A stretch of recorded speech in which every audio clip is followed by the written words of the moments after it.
Thousand Oaks, California. Today's contest is between the Santa Barbara Foresters and your very own Conejo Oaks. Yeah!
And we'll welcome you in for another Oaks broadcast as the Oaks play host to the Santa Barbara Foresters. Austin Gregory here today with Josh Mechanick and Sammy Holladay officially on the call today. Sammy's just been here and there for us every once in a while when Josh or I are making a trip to the bathroom, but Sammy will be with us all day today, all day tomorrow, all day the next day, and there so after. So the Oaks looking to keep their winning ways going after a comeback win down in Compton against the Barons on Sunday.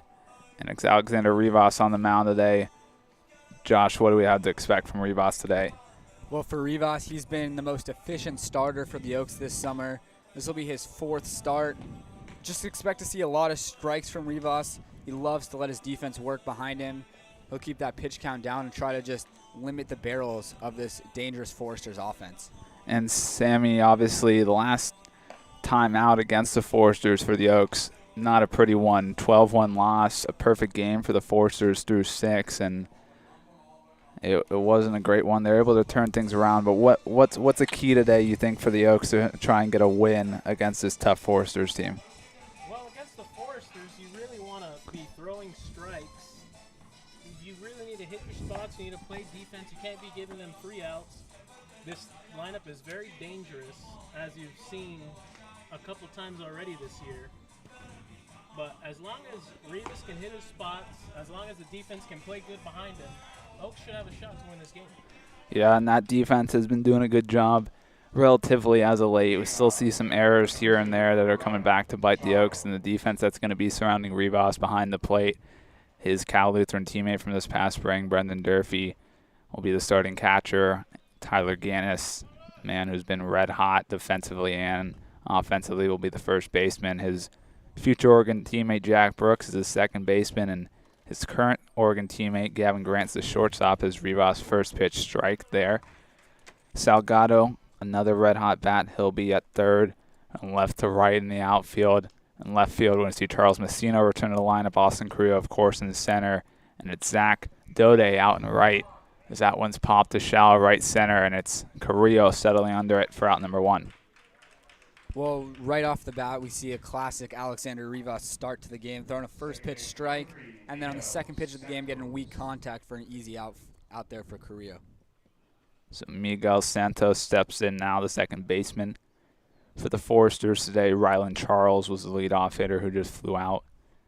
He's the center fielder, so center fielder flies out to the other center fielder. Rivas goes breaking ball, and he gets Santos early on that one as he pulls that one foul. Yeah, for Santos, he's trying to get his bat going.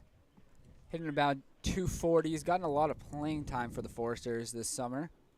Leads the team in strikeouts. He's trying to put the bat on the ball now against Rivas. Rivas goes change up and gets Santos in front of that one. He swings and misses at that one. 0-2 the count now.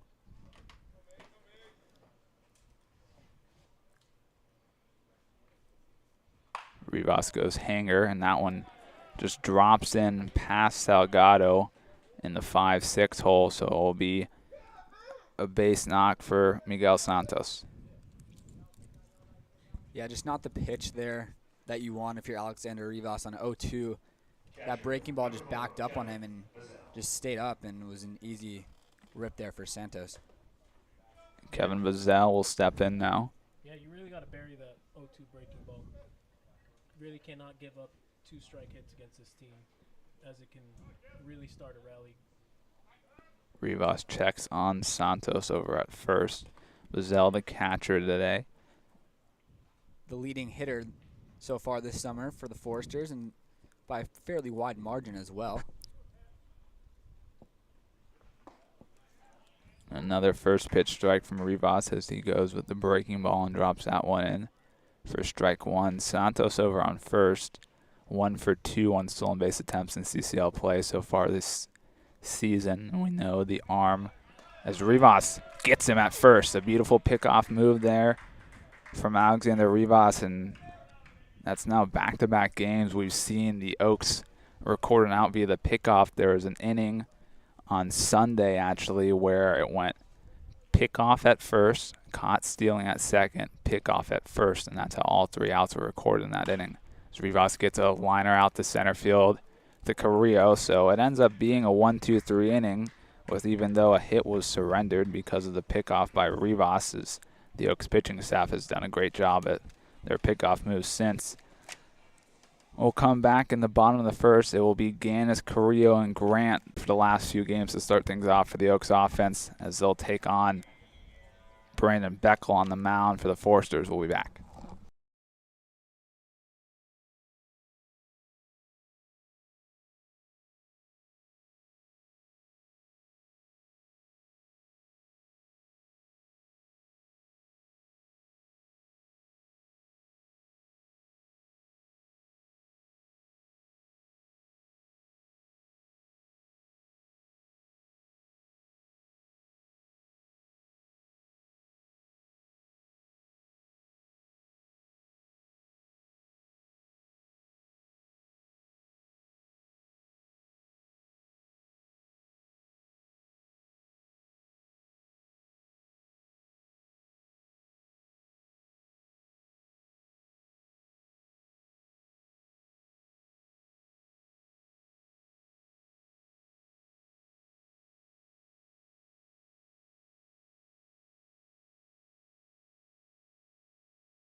Welcome you back now. It's Brandon Beckel out of Texas Tech for the Foresters on the mound. And what has Beckel brought to the mound so far this summer, Josh?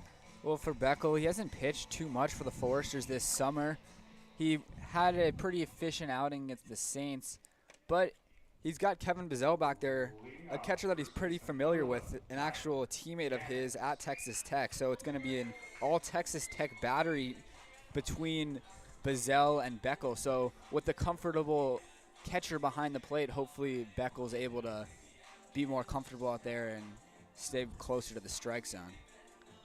So it's the red-hot bat of Tyler Ganus that will lead things off for the Oaks. The third baseman in, as they've probably learned that Tyler Ganus likes to square early on in the contest, but no bat hotter than his in the CCL so far. Yeah, Ganus, the CCL leader in batting average, hitting over 600, and he's just ahead of his teammate AJ Salgado, who's actually second in batting average in the CCL. And he's hitting a whole 100 points less, which is crazy. Almost 200 points less. As that one gets the top part of the zone, 1-1 count now to Ganus. Ganus got a little bit of a streak of player of the games going right now, and the Oaks wins, and the guys joked around on Sunday when we brought out the cowboy hat for Ganus, and Josh grabbed Ganus from the dugout. As Ganus squares the bunt. That one's going to be ruled a ball as Ganus pulls back, goes off the catcher's glove, and the guys said in the dugout, let's just make it the Tyler Ganus Award. And I said, we're waiting for somebody else to give it to, but Tyler's just been proven time and time again that he's the one who deserves it. And it's interesting, too, for Tyler, is he didn't get that many reps over at Oregon. He's already matched his hits this summer with the amount of at-bats that he got this past spring. So we'll rip that one through. Nice play over there at short, but Tyler Ganus is too quick, as that'll be another leadoff single for Tyler Ganus. No shot to get him right there. Yeah, the way he moves out of the box. Yeah, it was a nice play in the hole by Strassner, but No chance he was getting Ganus, as we've seen how fleet-footed Ganus is too. He made a nice play out in the outfield on on Sunday when he was playing right field in that game, as he covered probably 50 to 75 feet and made a play in foul territory. They recorded a big out number 2 in that inning. As Austin Carillo steps in now, he's looking to get his bat going again. It's been not so great as of late compared to the start he had this summer. And that one's in there for strike 1. Yeah, Josh, why do you think that is, that Carillo has cooled off a little bit? Do you think that he just feels more comfortable hitting in the leadoff spot and moving down to number 2 is affecting him a little bit? I'm not sure if that's what it is, but here we saw him take that first pitch fastball in the middle. Normally we see Carillo really aggressive, so I'm not sure if that aggressiveness has gone away from him or if he's just in his head a bit, but nothing to be worried about. You know what Carillo can do.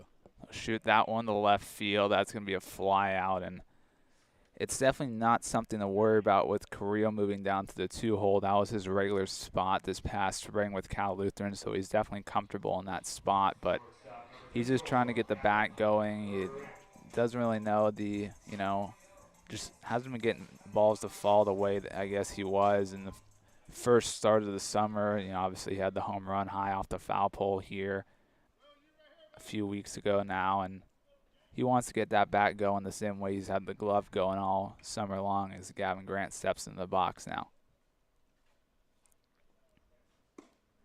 So look at a first pitch strike, and Grant's a guy whose numbers don't show the way that he's been hitting the ball. He's been putting hard contact on the baseball probably as much as anybody else in this lineup. He's just been hitting it right to where guys happen to be.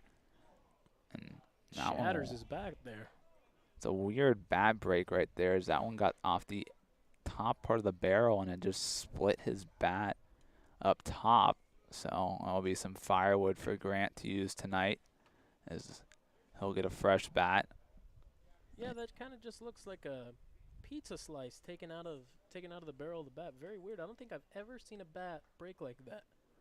Yeah, it was definitely a weird split, especially for where the contact was made. You don't see that location in the zone for a righty usually break a bat, but it could be a combination of the bat speed and the rotation of the pitch. And now Grant 0-2 in the count to Beckel. Still check on Ganus.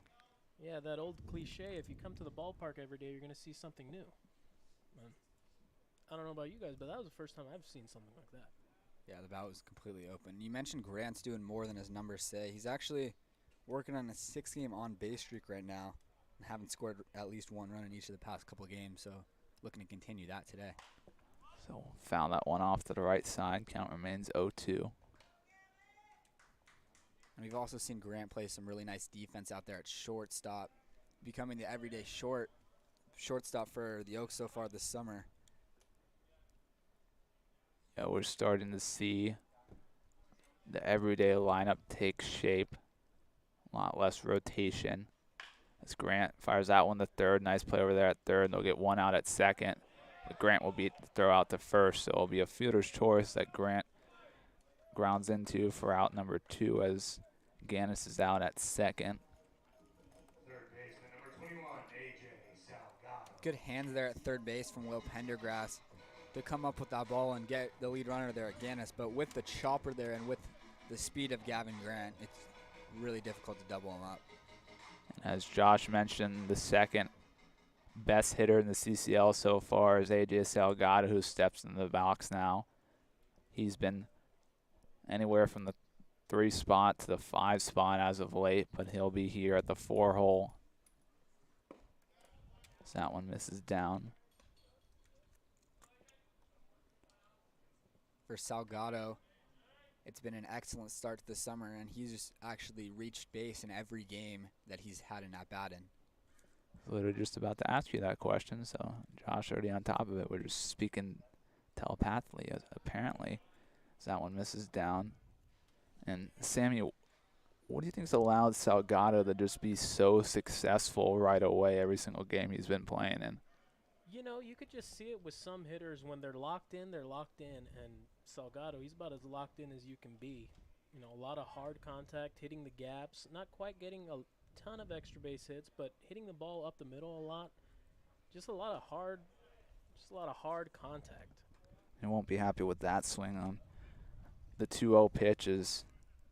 He kind of chops through that one, a half swing. So now it's a 2-1 count to Salgado. And going along with what Sammy said with Salgado, what's made him so dangerous at the plate is just his ability to hit the ball to all fields. Doesn't matter where the pitch location is, he has no problem going with it and driving it the other way.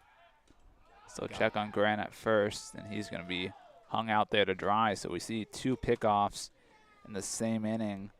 And Sammy mentioned, see something new every day. I don't know if I've seen both teams pick off a batter in the same inning, let alone the first inning. So both teams go down in an unconventional 1-2-3 order. Alexander Rivas will be back on the mound as we head to the top of the second.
Welcome you back now, top 2. It's Griffin Everett, the designated hitter, who steps in now for the Foresters. And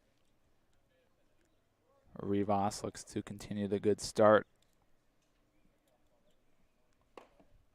As that one just misses, that'll be the first ball that Rivas has thrown today. Yeah, and although it was a ball, the location of the pitch was really nice. Yeah, perfect. If he swings at that, makes contact, it's going to be weak contact. Probably to the left side where Grant and Salgado are definitely going to be making a play. He gets a swing and a miss from Everett there for strike 1. And Rivas, not a guy known from his high heat, but he does a great job with his pitch sequencing and his location. That's what has allowed him to be so successful. His last outing, a one that was frustrating for him. 5 runs come across, but only 1 credited to him due to some errors. And he gets a roll over to Grant there, who gobbles it up and makes a nice play. And right before that, I was just about to say, the reason that there was 1 earned run on Rivas of those 5 was it was a tailor-made 6-4-3 inning-ending double play ball hit to Gavin Grant, and all of a sudden it just hit some weird divot or something and just bounced right over the head of Gavin Grant. And that was the bat that was the only single that came around the score on its own accord without any defensive error. As now a dangerous bat steps in, Gavin Cash. First 3 at-bats against the Oaks last time, and they played the Foresters. 3 baseballs absolutely demolished, not just down the line of the right field, but to straightaway center field, where he absolutely demolished the baseball. Yeah, that was not a fun day for the Oaks. But in his 4th at-bat, as he comes up, he already hit a solo shot, a 2-run shot, and a 3-run shot. He comes up with the bases loaded in his 4th at-bat. And what happens there? Our man Rink. Yeah. Man Rink gets him to pop out in foul territory. Nick Rinkover, we talked to him about it on the bus afterwards. He's like, we were definitely aware of what the situation was, and of course it happened. But they got the out, and 0-2 now to Cash. Rivas tries to go backdoor breaker and misses away. Yeah, that game against the Foresters had almost everything possible go wrong. The Foresters almost had a guy hit 4 home runs against the Oaks, and they almost had a pitcher throw a perfect game. Just did not go well at all. Cash will roll over that one to Brooks at second. It took a weird bounce, and it's going to end up being an error on Brooks, but it's just perfectly bounced and hit the lip of where the infield grass meets the dirt, and it just went from a chopper to just a flat roller, and it ate up Brooks there. So reaching via the error will be Gavin Cash, so he'll stand on first now with Jack Holman, the first baseman, coming into the box. Yeah, Brooks is going to be kicking himself over not making that play. Yeah, he was able to get the glove on it after that bad hop like Austin mentioned, but just couldn't get the ball out of it. Holman swings and misses at strike one. Holman out of UCLA, the traditional catcher, playing first base, something the Oaks have seen this summer, as we've seen Durfee, Crandall, and Heineck all play catcher, and we've seen the other two play other positions in the infield and the outfield. As Rivas misses down there, as we've seen David Woodall playing right now, came in defensively as a surprise, and then he started in right, and then we've seen Sulak start at second a few times this summer as well. So versatile group of catchers for the Oaks this summer. Rivas delivers. He gets a swing and the miss from Holman on the changeup. Yeah, Whittle playing right. That was a little fun to watch when he got a ball hit to him and just absolutely throws a seed over to third base. Yeah, and him and Glowacki can absolutely laser the ball, and we'll see what Daudet can do out in right with his first start out in the right today. And down on strikes looking is Jack Holman. First strikeout of the game for Alexander Rivas. Yeah, and that's just a great pitch from Rivas. You mentioned, Austin, how he just doesn't blow up the radar gun with his velocity and tries to get guys with the off-speed stuff. So after getting ahead in the count with the off-speed and the breaking ball, he just paints the fastball perfectly and locks up Holman.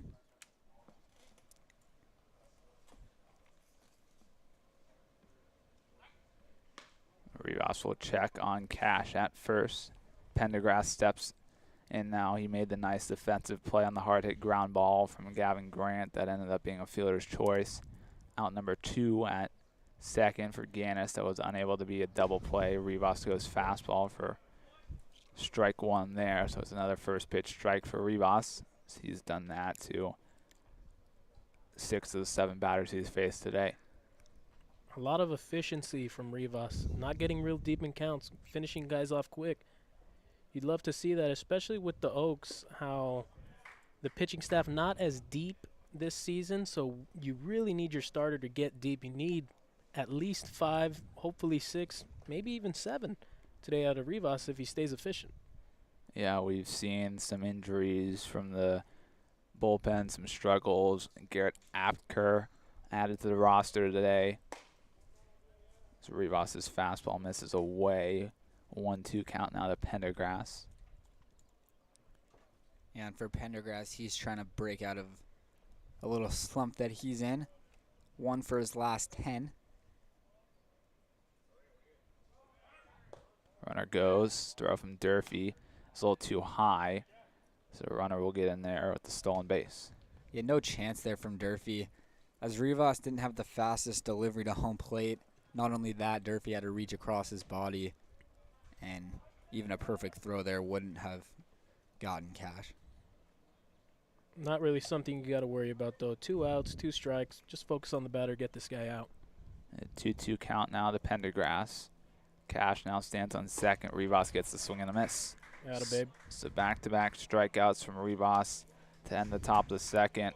One runner reaches via the error, but no damage done. Salgado will step back into the box with Durfee and Daudet to follow him. We'll be back.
So AJ Salgado will step in now, and his first at-bat came to an end because Gavin Grant was caught sleeping at first base, and he was picked off to end the inning. So Salgado will get his first true at-bat now as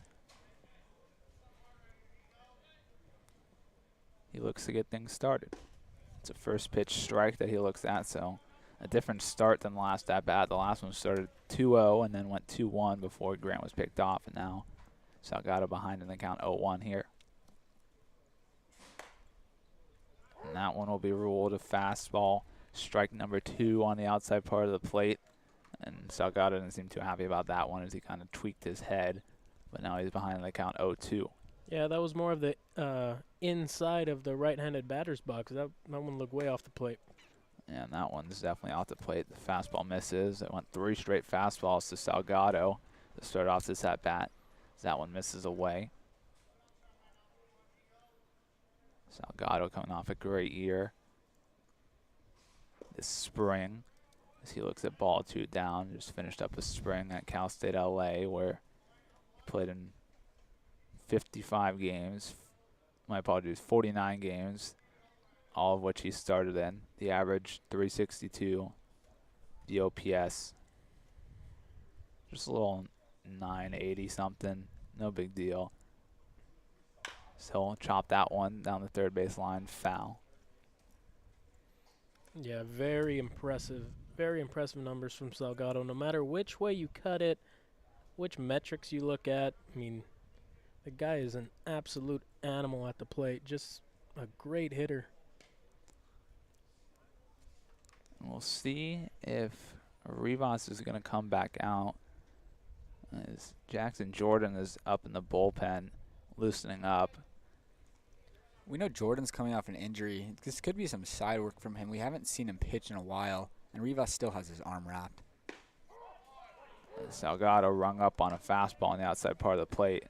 That ball was outside. That wasn't a strike. Yeah, that breaking ball, they tried to go backdoor slider there from Beckel, and the ball didn't break all the way, but he did get the call. Yeah, that was a back porch breaking ball. Not even in the door yet.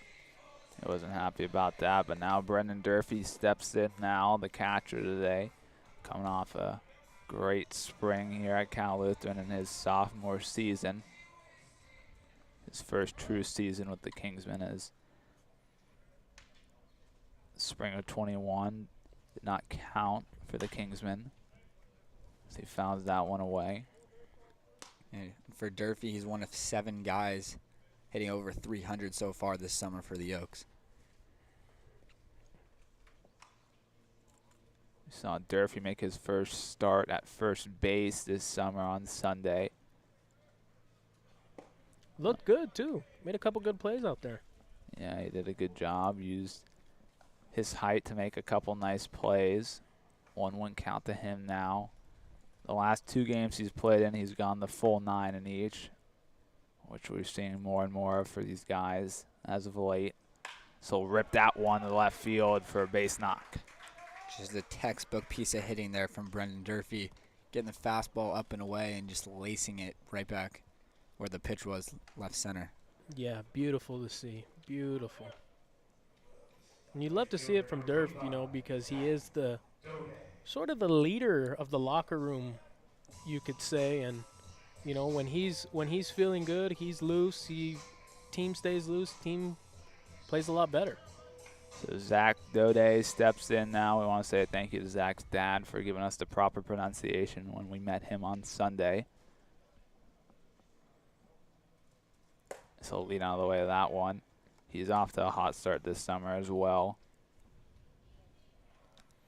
Yeah, hitting about 360 in CCL play so far. And he's also walked more times than he's struck out, with 8 walks compared to just 6 strikeouts. Not something you see a lot in today's game. So he'll crush that one to left field. That's going to get down for extra bases. One hop up against the wall. Durfee will round, and he'll stop at third. It's a double for Zach Daudet, and the Oaks are in business. 2 runners on for Charles Masino, and this stretch right here in the lineup, you have Salgado, who came into the game hitting .455, followed by Durfee, who's came in the game hitting 313, which is going to go up. Daudet, who comes in hitting 360, that just went up, and now you have Masino stepping in who's hitting 385. So just an unreal stretch of 4 guys in a row who are hitting over 300 in this Oaks lineup, and it's a nice little mix-up as you go lefty, lefty, righty, lefty, and now Masino's got a chance to drive in two and give the Oaks the lead early on. Yeah, and you mentioned that Masino's hitting 385. He actually hasn't picked up a hit since June 17th against the Blues. He's 0 for his last 5 in his past couple starts, yet he's still hitting nearly 400. So that just shows you how Masino started this summer. Now, with 2nd and 3rd and 1 out, he's hoping to just get a run in. Yeah, there's still a competition for solidifying those corner outfield spots in this Oaks roster. And it's a slew of guys, including the guy who stands on deck, who's a designated hitter today, and Tyler Glowacki. But Masino, now we have Daudet in that conversation. Chavez is in it. See if Whittle's even in it as well. Yeah, and before spraining his ankle today, or before he sprained his ankle during BP on Sunday, Jackson Lapiner was actually supposed to get the start in the outfield.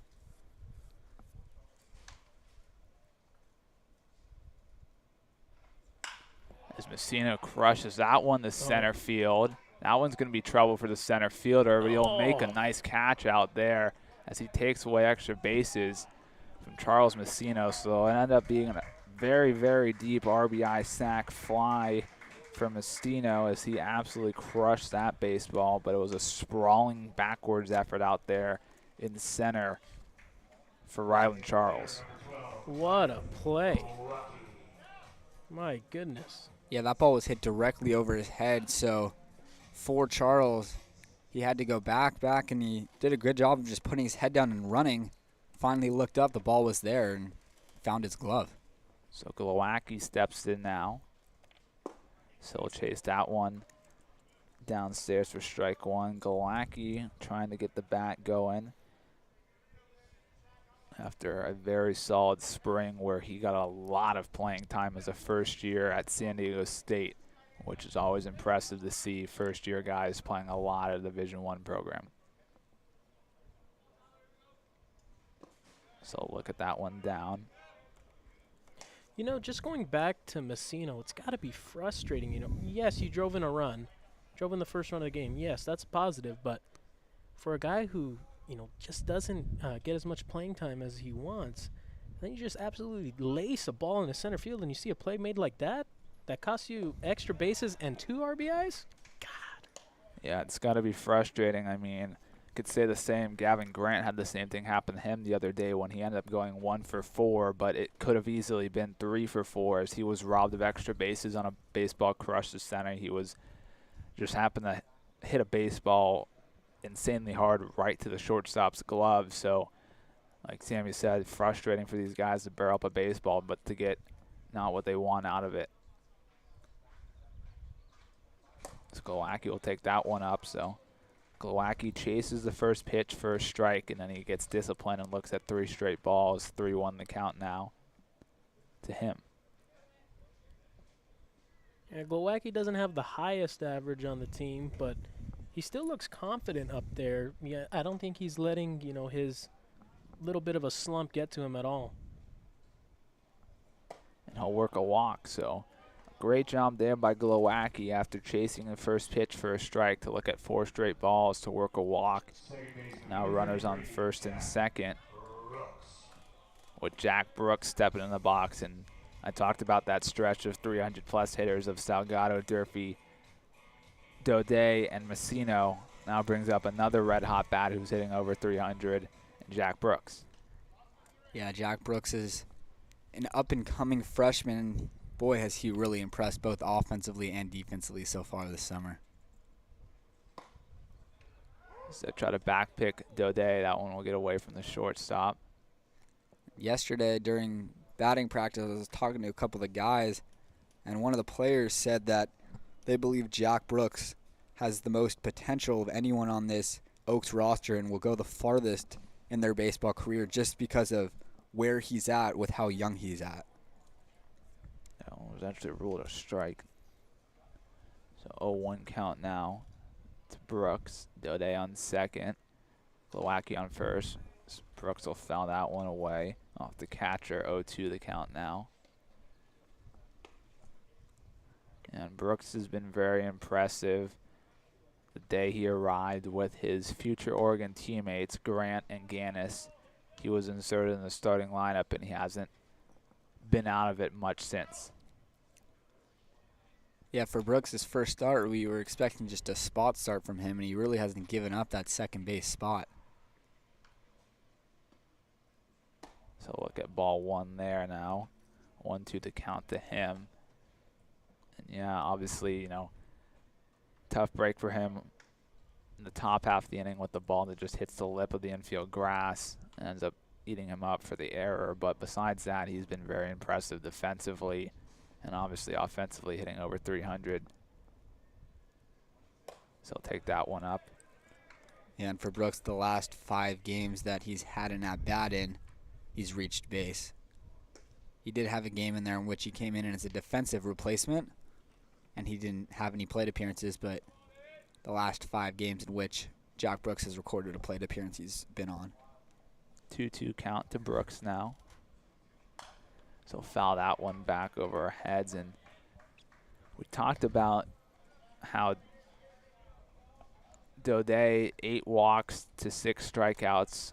Those all via 4 balls. Jack Brooks 8 walks to 6 strikeouts. 3 of those because he was hit by a pitch, but still just shows how disciplined some of these guys are at the plate, and especially, like Josh said, the young man Brooks, very disciplined as he takes the breaking ball up. And Beckel thought that was strike 3 as he was completely off the mound and walking into the dugout. So now you have to imagine the strike zone probably just shrunk a little bit. Yeah, little legitimate beef there. He definitely got pinched. That was definitely closer than the one AJ Salgado got rung up on. Yeah, I was surprised, too, to not see Brooks get rung up, but that discipline just continues to show, as you mentioned, Austin. Daudet and Glowacki will be on the move. Full count, 2 outs. There they go. Brooks swings and misses at strike 3. So 1 run ends up coming across for the Oaks in the form of Brendan Durfee after Charles Masino is robbed of extra bases, and a second RBI as he'll drive in the 1 run. Daudet stranded at second. Glowacki stranded at first. The Oaks up 1 heading to the top of the 3rd with Alexander Rivas still on the mound.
Welcome you back now. Top 3 will be Cade Higgins, followed by Austin Strassner, the 8 and 9 hole hitters, with Ryland Charles at the top of the order. 3 to start things off against Rivas. That one's not successful as Rivas makes a nice play on the first pitch to get out number 1. Yeah, Rivas showing off the athleticism that you don't really expect from him, a guy his size, but came off the mound very nimbly there and made the play look easy. Come on, Brooksy. See, you guys had your heads Fired down. in the dugout, yeah. Brooksy on the. Hey, I wasn't saying anything. I throw was cutting the young man Yeah, a we break. got throw around. Throws it into the dugout. happens. Come on, man. Clean it up. It's twice this year. Rivas just That misses is. up. It happens, you know. And Ganus having a laugh with him out there now. Two future collegiate teammates. So that one's ripped down the right field line, foul. And for Austin Strassner, although he's appeared in 8 games for the Foresters, we actually haven't seen him yet. So this will be the first look for the Oaks at the young man from Texas A&M. Yeah, and as Josh was mentioning earlier with Ganus, only his 16 at-bats this past spring in Oregon. As Rivas gets another ground ball to him, he makes a nice little pick over there. He'll flip it to Ganus for out number 2, but Ganus this past spring, 31 games he played in, only 1 start, and those 16 at-bats. You have to imagine his coaches up in Oregon are watching him this summer and being like, oh, well, looks like we have another guy who should be starting in the spring, as Ganus has just been on an absolute tear to start things off. And 2 quick outs for Rivas has Rylan Charles up to bat. He leans out of the way of that one. Yeah, 2 quick outs that Rivas had a hand in playing in both of them, coming off the mound, showing off that pitchers are athletes too. So drop strike number 1 in there. Looked like that one had a little bit of movement. Call that one a changeup. Yeah, he fielded that last one on the short hop. Looked real good. Made it look easy. Yeah, he's like, I can do it. Maybe there's some magical powers in that teal glove. Could have taken it himself there. And that teal glove, see how much longer you can use that for. He continues to play into this game. At the major league level, they'll make you take that glove off as it might be too distracting to the hitter. Yeah, total clown show if you make a pitcher take off his glove for that reason. Give me a break. That one's fouled away. Yeah, and it's a cool one for Rivas. I've actually seen that glove up close, and on the 44, which is the company that makes the glove, it's actually the Mexican flag imprinted in the 44, obviously. Viva! Rivas very proud of his heritage. That one's crushed to right, but well foul. As Charles was slightly early on that one. For Charles, it's been a really nice summer for him. Their second leading hitter in average. He's also walked more times than he's struck out. Rivas delivers the 1-2. That one's slap found to the left side as Charles just kind of fought that one away on the high fastball that he was tardy on. And you can see why he doesn't strike out very much. 8 strikeouts in almost 60 plate appearances. You see how him shorten up there with 2 strikes and just slap the foul. He'll pop that one up to the right side. That will be a play potentially for Ganus, and he'll settle under it. So it's a 1-2-3 inning for Alexander Rivas as the ball doesn't even make its way past the edge of the infield dirt. The Oaks will come to bat. Bottom of the 3rd, top of the order due up. Ganus, Carillo, Grant.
welcome you back now. Bottom 3, Tyler Ganus will step in the box. He reached via an infield single. That was an infield single because Austin Straitzner made a backhanded play well in the gap of the 5-6 hole, but Ganus beat it out. Ganus now comes in this at bat hitting .636 on the summer after that base knock in the first. A casual 636. Yeah. Yeah, not only is he hitting 636, his OPS is nearing 1,500. He's in Barry Bonds territory right now. Ooh. Without the steroids, too. It's incredible. Alleged. He never tested positive, but I don't know how you. I don't know what kind of workouts you do to get your cranium double the size. He went from a size 7 1/4 when he first came up to like an 8 1/2. But Ganus looks at strike one, and I will say, obviously on Sunday, as we all know, we didn't have audio for our stream, so I was sitting right next to the on-deck circle. I don't know if anybody on this team has bigger forearms than Tyler Ganus. No, yeah, you see it coming up on the bus. He's got some big ones. He'll chase that Phrasing. one downstairs. 0-2 the count now.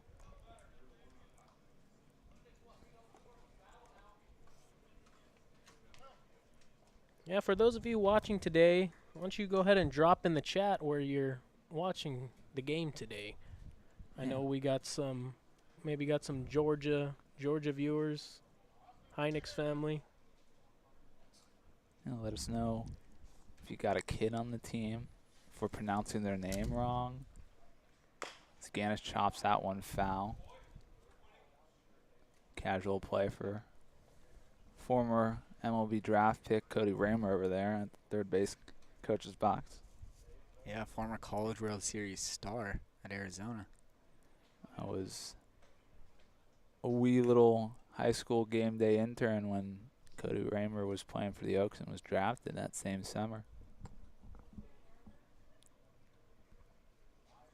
Ganus shoots that one up the middle, and it eats up Strasner. Yeah, Josh, you got a bit of a history too with Coach Raymer, don't you? Yeah. Coach Raymer was my coach senior year of high school. Taught me everything I know. Center fielder, number 4, Austin Carillo. And how much is that? Just how deep does that knowledge go there, Josh? Well, if I'm sitting up here and not playing on the field, so. Whoa. Why are we digging Raymer all of a sudden? What is that? What happened? I'm not digging Raymer. I'm digging myself. Yeah. We've all accepted. We're not ball players. We're 4 retired athletes up here. Cam, our statistician, whatever you want to call him, charter, scout, whatever. Cam's semi-retired. He's still out in the rec leagues. Yeah. Hitting him with that filthy sidearm slider. To go back to that last at bat there from Ganus, although he didn't get a hit, he did reach base, and in a 2-strike count, we've seen him only strike out twice this summer. When he gets to 2 strikes, he's so good at just barreling up the baseball and putting it in play. This Austin Carillo in the box now looks at 2 balls high to start his at bat. He flew out to left on just what was kind of a guaranteed hit for him earlier in the summer, but teams have started to adapt. Obviously, this is the 4th time the Oaks have played the Foresters, so they know how to play guys. Carillo, I believe, started in all 3 games before this one, and they know how to play him. So look at ball 3 away. So 3 straight balls to Carillo from Beckel as there's action down in the Foresters bullpen. It'll be a southpaw. As we get a chat from Aaron Heineck. Heineck's definitely watching from Georgia with the Braves on the TV too. Why don't you go ahead and turn that game off, turn the Braves game off, just focus on the Oaks. Come on. Clean it up. And speaking of that Heineck Braves series, Sammy here. Little friendly wager. Little friendly wager. No money involved. Yeah, no, we won't talk about what he won. It's a gentleman's bet. Keep it clean on just the all air. respect. Just all respect on the 3-1 count now to Carillo as he looked at strike 1 on a 3-0 count. As he'll drive that one out to shallow left, high in the air. So it'll be another fly out to left for Carillo. For out number 1 as Gavin Grant steps in now. Grounded into. Well, we saw Grant break his bat in a way we've never seen anybody break the bat before, as we ruled by the 4 of us up here. And then he crushed the ball to third, and of course a nice play was made to take away a hit from him. It ended up being a fielder's choice as he beat out the throw from second to first. So Ganus stands on first again for him with 1 out. Chop on. Settle down in the chat. We don't need to start any of that. None of that.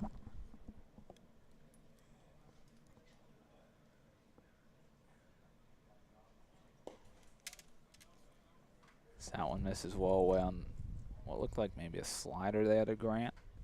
Yeah, and I wouldn't be surprised to see Ganus run here on the next couple of pitches. He's 5 for 6 this summer, and we've seen how quick he can be and how aggressive and smart of a base runner he is.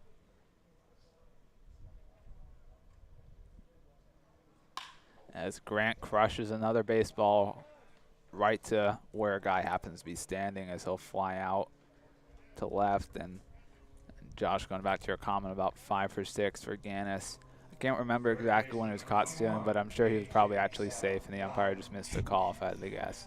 The summer he's having, that's it's probably a spot on analysis. I feel like it's a fair statement. Had to have happened. Yeah. Just a guy who can do no wrong right now. Salgado steps in now. He was rung up on strikes on what was a borderline call last inning. That one misses away for ball 1 to him. Keep it honest. It wasn't borderline. It was outside. Just being fair to the umpire. No, it was outside. Being fair would be telling him that he made a mistake. He can handle it. He's grown. He's getting paid. That is true. 1-0 count now to Salgado. As the home plate umpire will say Salgado went. And it's always a frustrating one for a batter and a coaching staff when the home plate umpire says that he went around, especially when there's 2 other guys the home plate umpire could have checked with there, but now it's a 1-1 count to Salgado. Now here's one defending the umpires. It's kind of hard to get an appeal down with only a 3-man crew and nobody covering third right now. So They'll check on Ganus over there at first. And Yeah, they trust had me, him. trust me. I know from my 10 years of umpiring with the 3-man crew, that guy at second still supposed to be watching the batter, and he can see perfectly fine from where he is. That's not a good angle to see if the I bat broke the plane. Come on I now. know it's not a good angle, but they still got to be watching for it. Umpire on umpire crime right here. Now you're throwing him under the bus. What's going on here? Well, that's why I threw him under the bus. Is that one's ruled a strike. Yeah, so we're talking about how Tyler Ganus can do no wrong right now. He should have just gotten picked off. He was caught leaning, but he had an excellent slide to the back part of the bag, which is the only reason he got in there safely. It's just an underrated play there from Tyler Ganus. I think it's just because he's the most interesting man in the world. It's a secret superpower he has.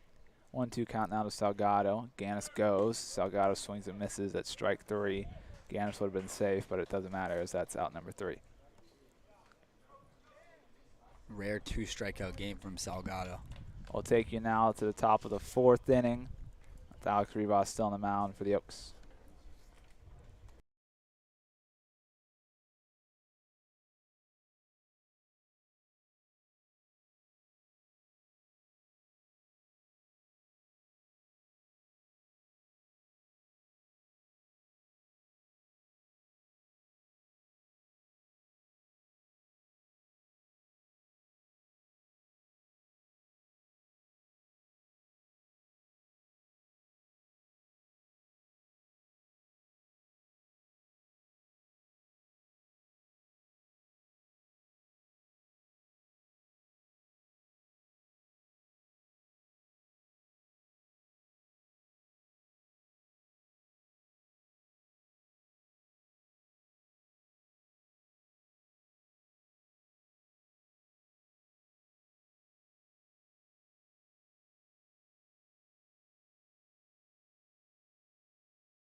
welcome you back now, top 4. As it will be Miguel Santos in the box now for the Forsters, who went down in order 1, 2, 3 last inning.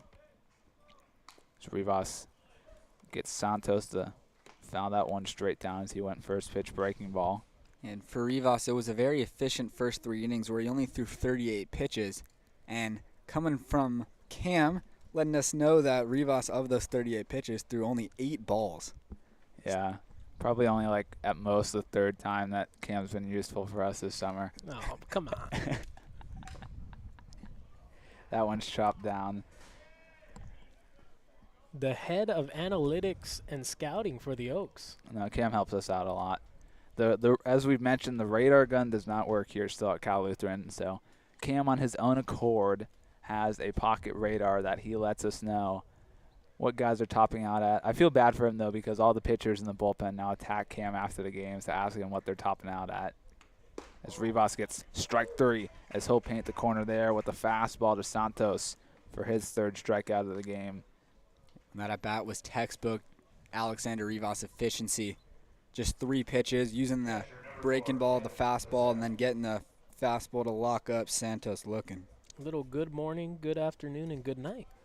As Kevin Bazell steps in now, he flew out to Carillo in center to end the first inning in his first at-bat, and he'll swing and miss on the first pitch breaking ball from Rivas. And Rivas, I think, has thrown a first pitch ball to 2 batters maybe now. So that one misses away, 1-1 the count now.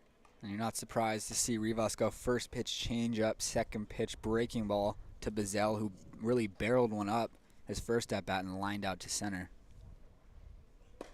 So go fastball down in the bottom of the zone. That'll be strike 2. And you can see a frustrated look there from Bazell as he looks at the dugout, but he's the catcher today for the Forsters, and his pitcher just got the same exact call last inning, so not sure why he was frustrated about that one. As the breaking ball misses away. That was a great call. It was a consistent call was what it was.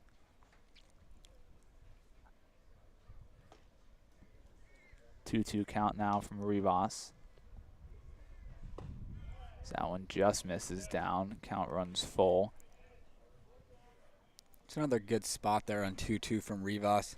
Hoping to get the call, yet he doesn't. Just missed down.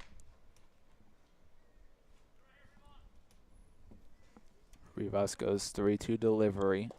He misses down as he'll walk his first batter of the day. Yeah, trying to go 3-2 changeup there is Rivas. We've seen him drop it in there for a few times to get that strike. This time he starts it in the zone, winds up in the dirt, and Bazell doesn't chase. So Griffin Everett, the designated hitter out of the University of Nebraska, steps in now. And Bazell, the first base runner in the last 7 batters for the Forsters against Rivas after Cash reached speed an error back in the 2nd.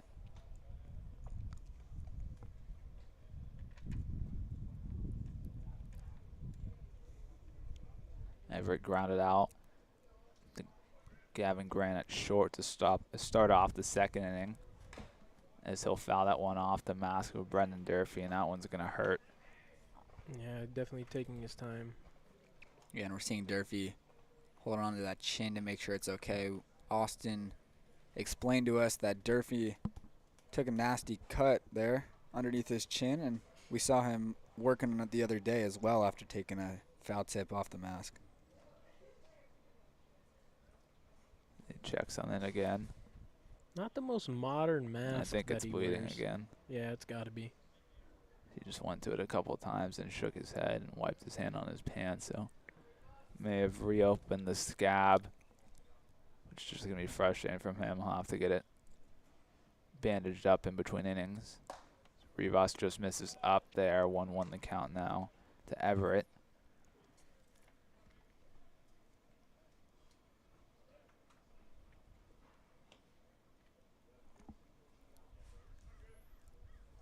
Rivas gets a lot of ground balls already. Now with the runner on first, look to get his signature double play ball. He'll get a changeup in there for strike number 2 as Everett looks at it. didn't seem happy about it as the Another great call. umpire just turned his head at him and just shook his head there. So clearly Everett said something that Both plate shaking umpire their wasn't heads. happy about. It's probably open up the zone here on this pitch. That one just misses up on the heater from Rivas. 2-2 the count now.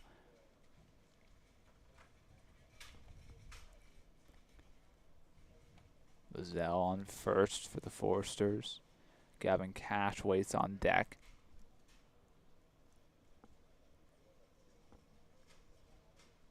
Rivas goes off speed and down goes Everett looking. Perfect pitch.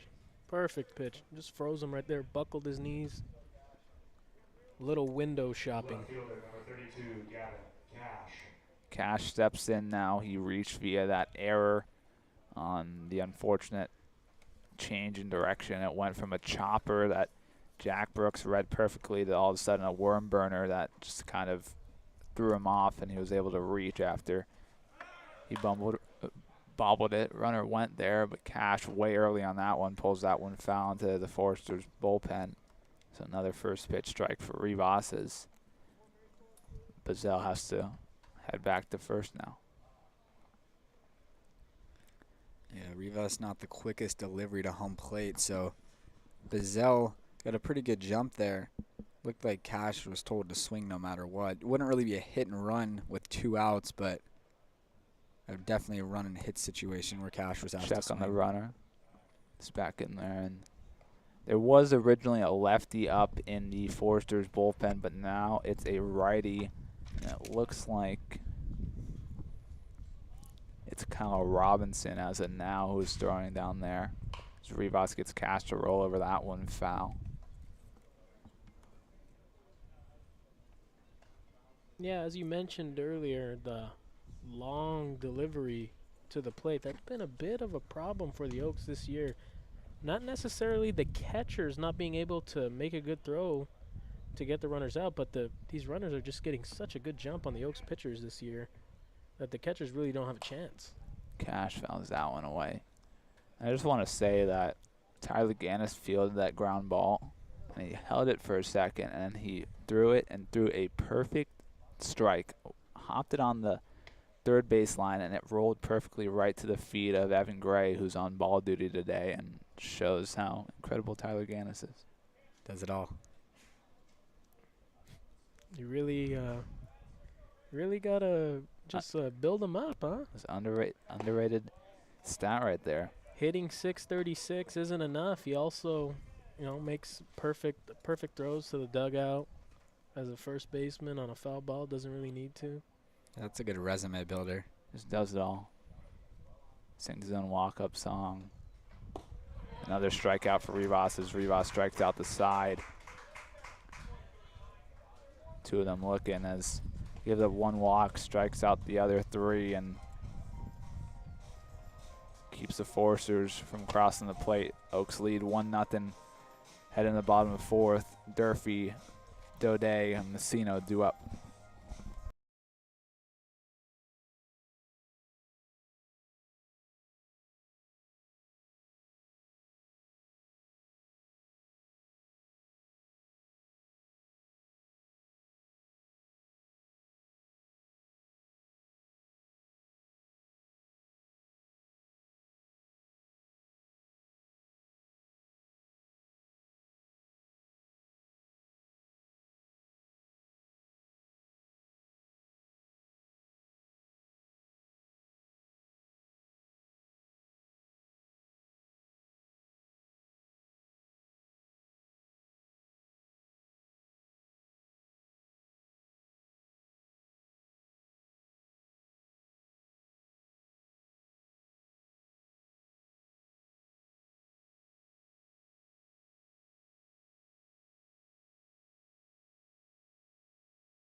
Welcome you back now, bottom 4, and it is Kyle Robinson who will take the mound, as that will end the day for Beckel. Only 3 innings for Beckel.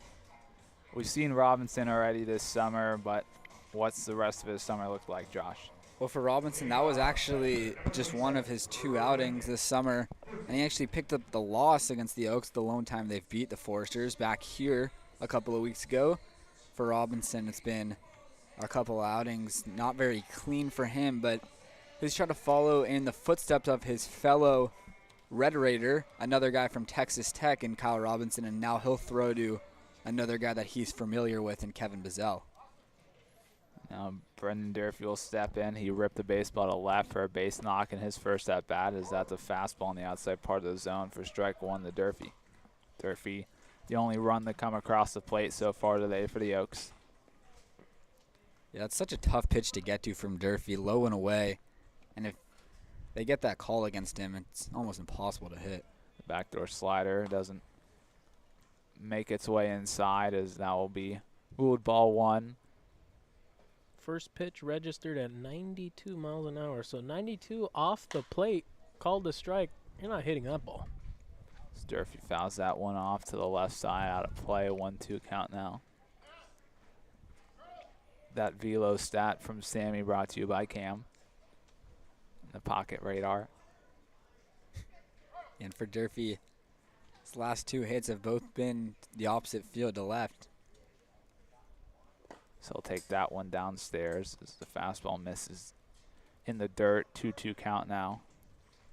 Well, you figure he's got to start going the other way, because that's really where they're attacking him. They're really attacking him outside the zone. They really don't want to go in on him, because you know the kind of power he has to right field. Yeah, and we saw him shoot an RBI single to left on Sunday. So look at that one away. Count runs full, and yeah, that fastball that missed away topped out at 94. But if you look at the outfield too, it's even shifted to hit him to the opposite field, as Durfee will work a walk there, as they had the center fielder shifted towards left center, the left fielder was towards the line, and the right fielder was shading a little bit towards right center. They're going to shift a little bit back towards their positions, with Daudet stepping in now. Well, that makes sense. It's got to be the game plan to Durfee, pound him away, and if he takes it the other way, you want to have him shifted that way. I mean, it doesn't really make a lot of sense to play a shift one way and then pitch him another way. And Daudet is behind 0-1, but he crushed a double down the left field line over the left fielder's head back in the second, and he had to retreat to second on the ball that Masino crushed to center and was robbed of extra base hits, as that one almost hits Daudet inside. 1-1 count now. Yeah, and for Zach, he came in here today with just 1 double on the year, so he's now doubled that total, and he's also given himself double-digit hits in CCL play now with 10, becoming the 4th Oaks player to reach that benchmark. So we'll roll over that one to left side. That one just foul, and so you would say Zach had a triple-double today. Yeah, Good one. I guess Good you one. would say that, yeah. Good one. Triple-double. Yeah. Everyone, don't laugh all at once. Don't laugh all at once in the chat. That's just what it was. 3 doubles. It's true. What would be the baseball equivalent of a triple-double? That's a good debate right there. Yeah, That's a good debate right there. We're gonna have to get back to you in 10 about an inning or RBIs, 10 two. hits, 10 runs. Well, that will never happen in a game. Daudet fouls that one off to the right side, out of play. That one will get into the parking lot. It's got to be like 3, 3, and 3. Like 3 hits, 3 RBIs, 3 runs scored. maybe. That's a That could good one. work. That's a good one.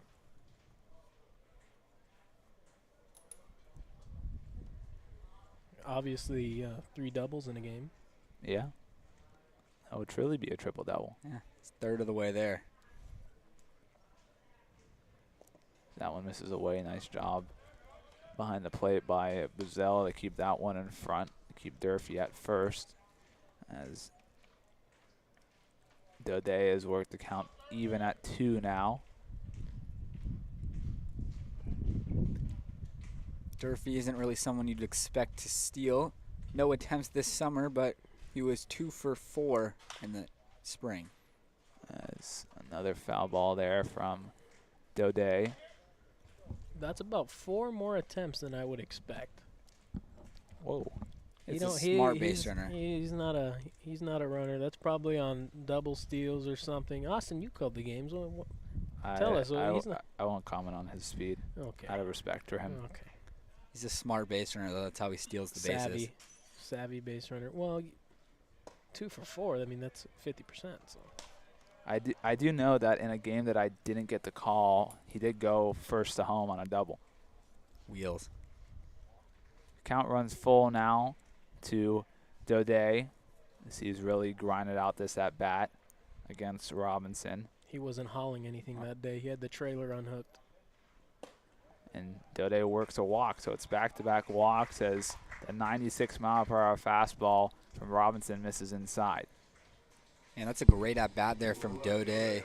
Seeing 8 pitches, taking some quality misses. And Robinson, like Austin mentioned, hitting 96 on the radar gun, so he's chucking out there. And Daudet does a nice job of laying off that high heat. We're going to come talk to Robinson. Jacob Martinez just jogged out to the bullpen. I think that was the lefty that we saw warming up before Robinson. But they want to start getting somebody else warm down there. But the Foresters' bullpen is literally packed to the gills. There's 3 guys sitting within inches of the foul line down there, down the right side, as Sammy's going to zoom in and show you guys. But if their right fielders flying over that way, they better look out. And Jacob Martinez is not a guy that the Oaks want to see. He's faced them twice, and both times were 2 perfect innings with 4 strikeouts.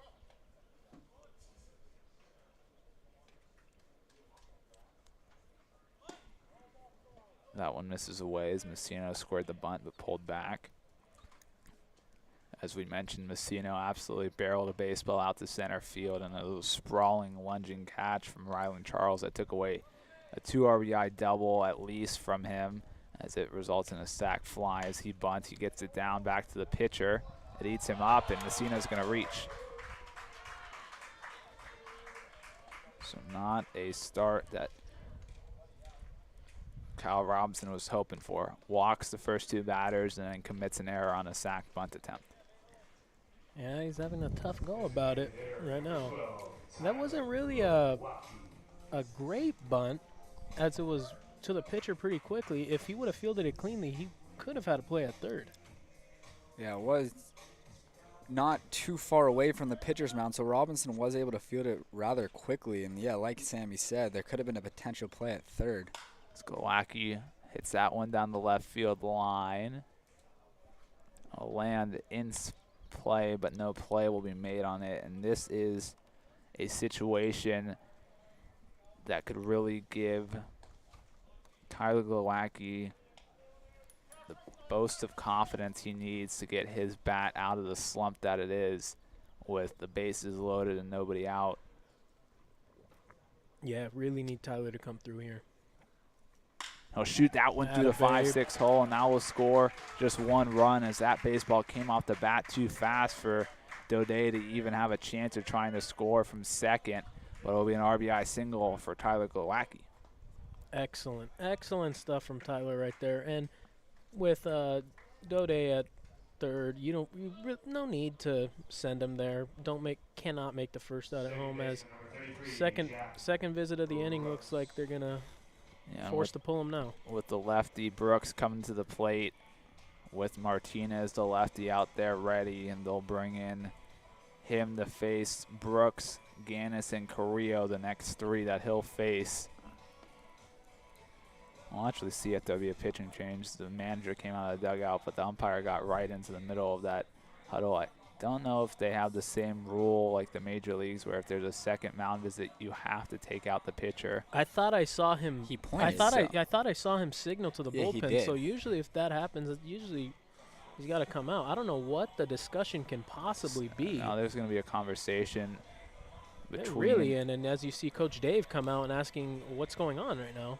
Yeah, because you should have to pull him after you're As going you out there. see, as you see Dave go out there and just say, "Let's get this going." Like, what's going on here? Yeah, we obviously don't have lights here at Cal As- Lutheran, and As so Robinson comes off the mound, we so- got to keep things moving. As I believe Bill Pintard is the manager for the Foresters, as he's having a fuss on the mound with the home plate umpires. Jacob Martinez finally makes his way to the mound.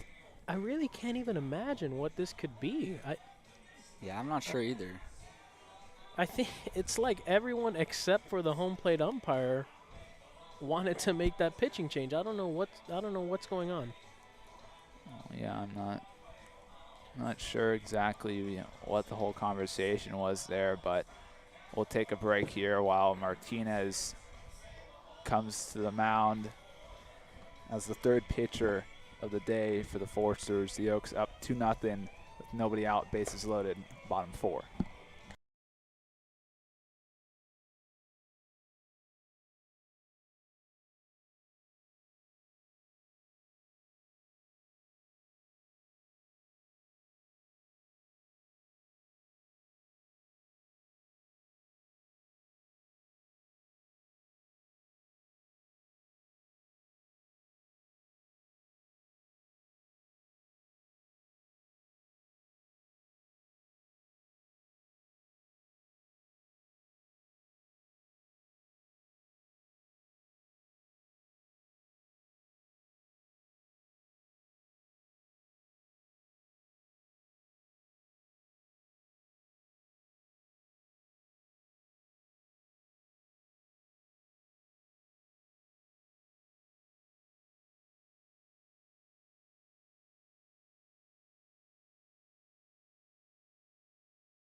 So we'll welcome you back now with Jack Brooks stepping in the box, as he'll be the first batter that Jacob Martinez faces after Kyle Robinson started this inning, could not record an out, walked the first 2, then recorded an error, and then gave up an RBI base knock.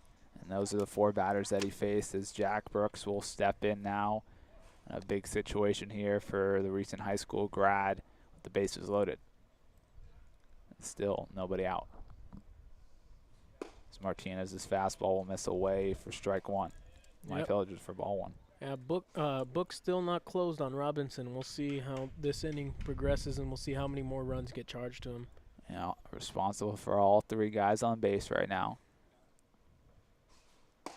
As the fastball misses away again to Brooks, 2-0 now. It's Daudet on third, Masino on second, and Glowacki on first. Yeah, even though he made the error himself on the Masino bunt, he won't be charged if Masino. Brooks drives that one deep to right field. That one's off the wall. It'll score Daudet. Masino rounds third. He'll head for home. The play at the plate, not in time. It's a 2 RBI double for Jack Brooks. And that ball was just tattooed there by Jack Brooks. You don't expect a guy of his size to get a hold of a ball like that. And for Jacob Martinez, before that Jack Brooks at bat, he had faced 12 Oaks hitters, retired all 12, and struck out 10 of them. So he'd been absolutely dominant against the Oaks this summer. Brooks jumps on him right away. So Pintard comes out. I don't know if he's questioning the call at the plate. Masino was definitely safe. Umpire had a great angle on the call. The Oaks take a 4-0 lead now over the Foresters. Seriously? Still nobody out. Only one of those 2 runs will go down as earned, because Masino, who scored from second, reached via the error on Robinson. but it's still 2 more runs added to the line, and a red-hot batter, Tyler Ganus, steps in now, and Robinson's still responsible for Glowacki on third. Can't believe that you'd even come out to complain about that call. I mean, it wasn't even close.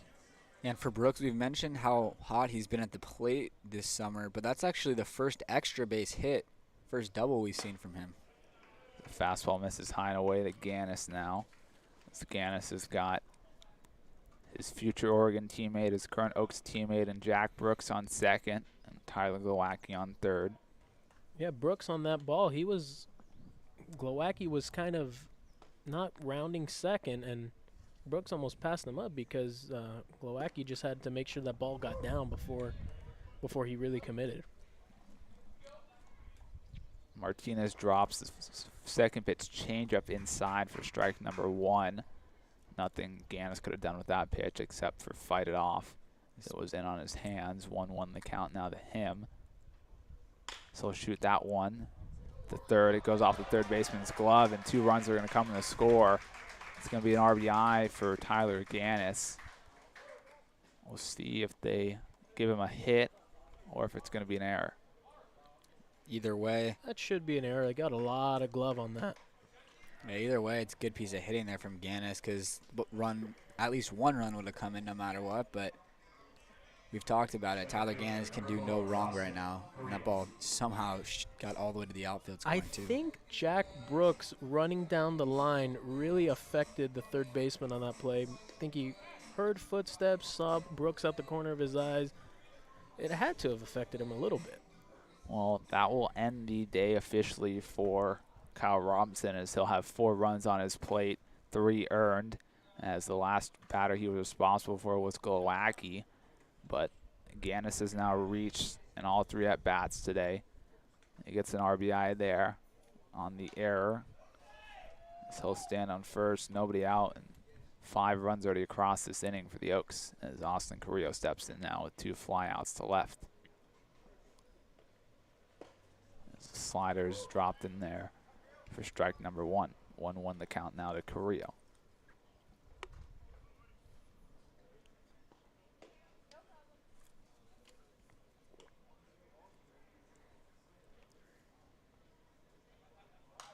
Carillo will foul that one over our heads.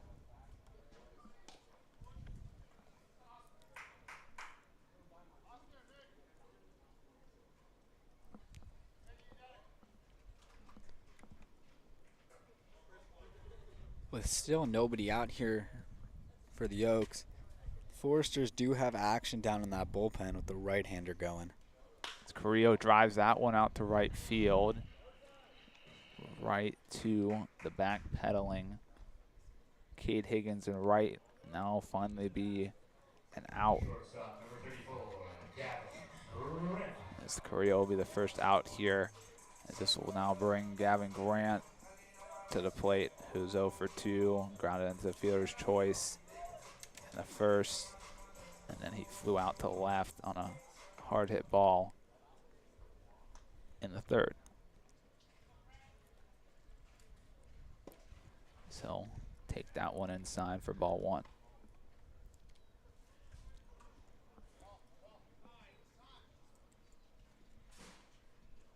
And time is called as a ball comes up from the bullpen all the way to the backstop here. Bill Pintard was not happy about that, as he's not happy about anything. Well, yeah, it's a bad look to see a ball come all the way from the bullpen when your team surrendered 5 runs in 1 inning on some sloppy defense too. They'll check on Ganus at first, as he'll just step back in the first, as he wasn't far enough off to even dive back in. Grant shoots that up the middle. 6, 4, 3. They got him. So 5 total runs to come across this inning for the Oaks to stretch the lead to 6-0, as the bats wake up a little bit, but some help from some errors and some walks. But Alexander Rivas will come out now for his 5th inning of work. The Oaks lead 6-0.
Welcome you back now, top 5. It's going to be Jack Holman to lead things off. He'll look at another first pitch strike from Rivas, and in between innings there we saw the Foresters coach come out and talk to the home plate umpire again, so not sure if he's still confused as to what was happening on the mound, but another strike there from Rivas. 0-2 count now to Holman.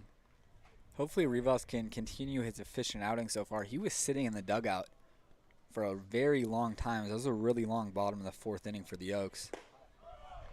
A swing and a miss. Another strikeout for Rivas as Holman misses that one. Looks like it didn't affect him that much, huh? No, it didn't face him at all. Another 3-pitch strikeout. And that's 3 straight strikeouts for Rivas, giving him 6 on the day.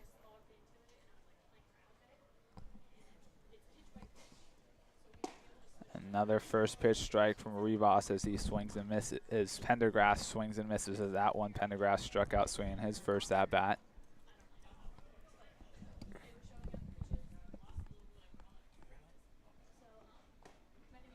That one misses away. 1-1 count now.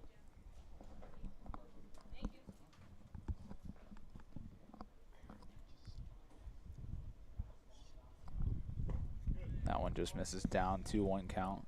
It's a good spot there from Rivas. Looking for a chase there from Pendergrass. It was a good take, but it's a really nice 1-1 spot there. The fastball is dotted outside. 2-2 count now to Pendergrass.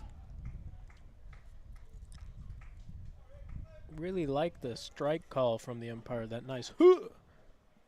Austin, what's your call, man? I'll give it to you if we get the chance. Oh, you've already given it to us. That one's fouled away, and Durfee's frustrated with that one after it goes off the top of his glove. You know, it depends. I try not to be too mean because I umpire like 8-year-olds. You know, I feel bad when I ring up an 8-year-old. Yeah. Okay.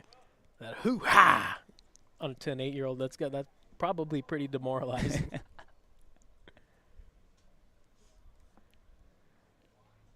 Rivas pulls the string, and that one's going to drop in. It'll be the first hit since the first inning for the Foresters.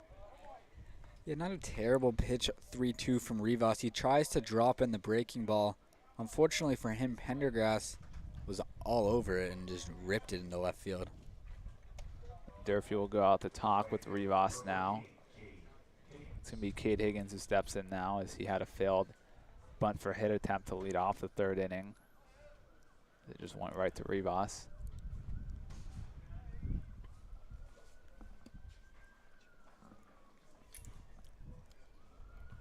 We'll see how much longer they ride Rivas, as he hasn't pitched more than 5 innings yet this summer, but he's been keeping that pitch count down today.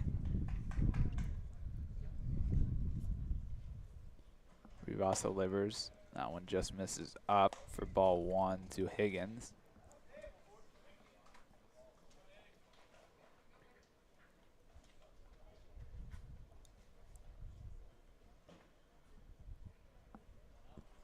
That one's fouled back. That was on the inside hands of Higgins. Higgins, old school, no batting gloves. Yeah, it's worked out for him so far this summer. One of 4 guys on the Foresters roster hitting above 300, although he was just at 304 and his ground out might have nicked him below 300. Beautiful breaking ball there from Rivas. It drops in for strike 2. 1-2 count now to Higgins.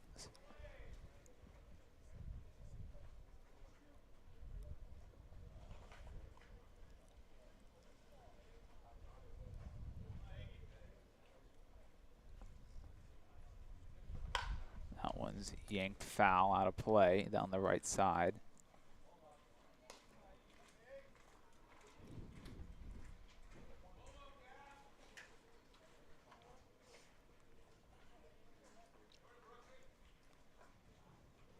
As you continue to go up to the higher levels, I don't understand how guys hit without batting gloves. I mean, with the wooden bat, fastballs in on your hands, that's got to hurt so bad. And a great job there by Brendan Durfee as he squeezes that one. It's another strikeout for Alexander Rivas. The last 5 outs that Alexander Rivas has recorded have come via the strikeout, and that puts his total to 7 on the day. Yeah, the one bare-hand hitter I can think of in the major leagues is Joey Wendell. Will Myers, too. You got to have strong hands in order to do that. Yeah. Rivas gets a foul ball there from Streiser. Streiser grounded out to Rivas on a nice play that Rivas made back in the third.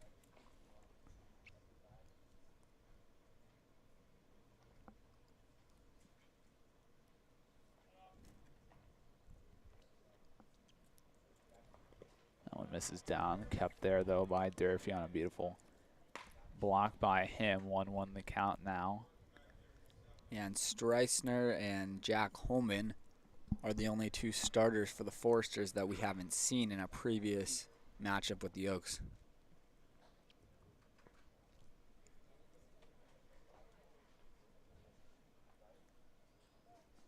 Rivas delivers the 1-1. The fastball just misses away. 2-1 the count now. Durfee does a really good job of keeping his glove quiet on those outside pitches that he's trying to frame. But that pitch was a good 4 or 5 inches off, but the way that Durfee frames it, it makes it look like it's much closer. Runner will go. That one shot out to center field. Carillo will settle under it. So the last 2 innings, Rivas has gone strikeout, base runner, strikeout, strikeout, and then this inning he went strikeout, base runner, strikeout, fly out. So he's allowed runners on in the last 2 innings, but they don't matter. So we'll head to the bottom of the 5th. It's Salgado, who's the only guy who didn't bat in the 4th due up, followed by Durfee and Daudet. Oaks still lead 6-0.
Welcome you back now. AJ Salgado will step in. So he'll look at strike 1. Salgado still looking for his first base knock. Struck out looking on the pitch he wasn't happy about in the second, and then struck out swinging in the third. So he'll foul that one off to the left side.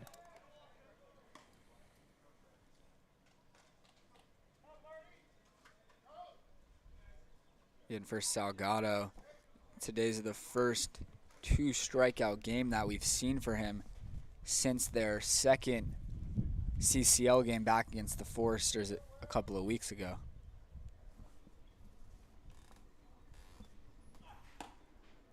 Breaking ball misses away. 1-2 count now.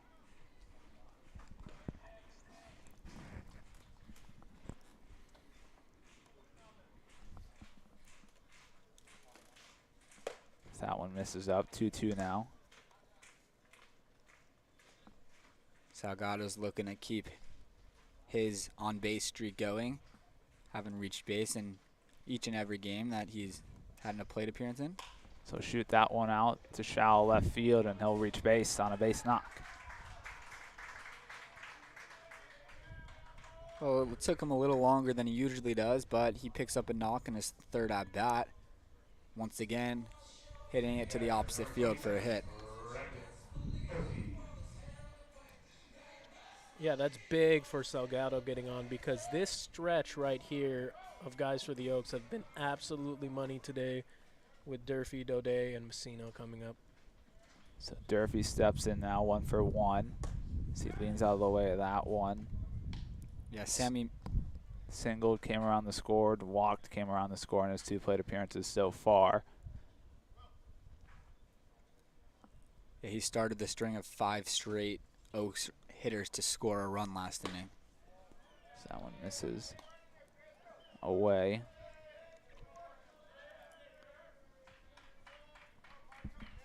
Yeah, like Sammy mentioned, 5 through 9 in the Oaks hit order, everybody's reached base twice except Brooks, who had the RBI double, and Masino, who has a sacrifice fly. Durfee will chase that one low. 2-1 count now. Yeah, that's not surprising with the lineup today. You got a lot of good hitters in this lineup, and it's just a long lineup for the Foresters pitching staff to go Runner through. goes. They have Salgado picked off in a pickle.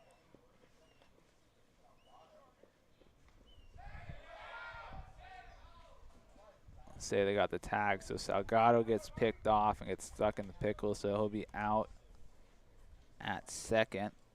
So it was a nice move there from Martinez to pick off Salgado as he broke for second. So now there'll be 1 out, 2-1 count to Durfee.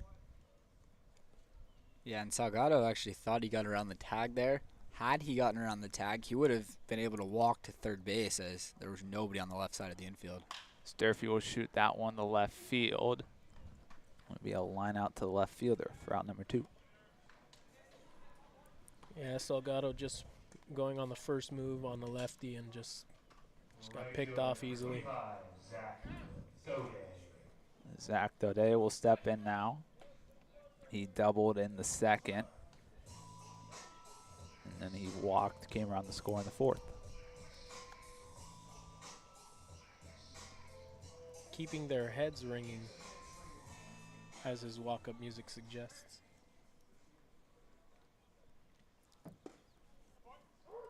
So look at strike 1 there.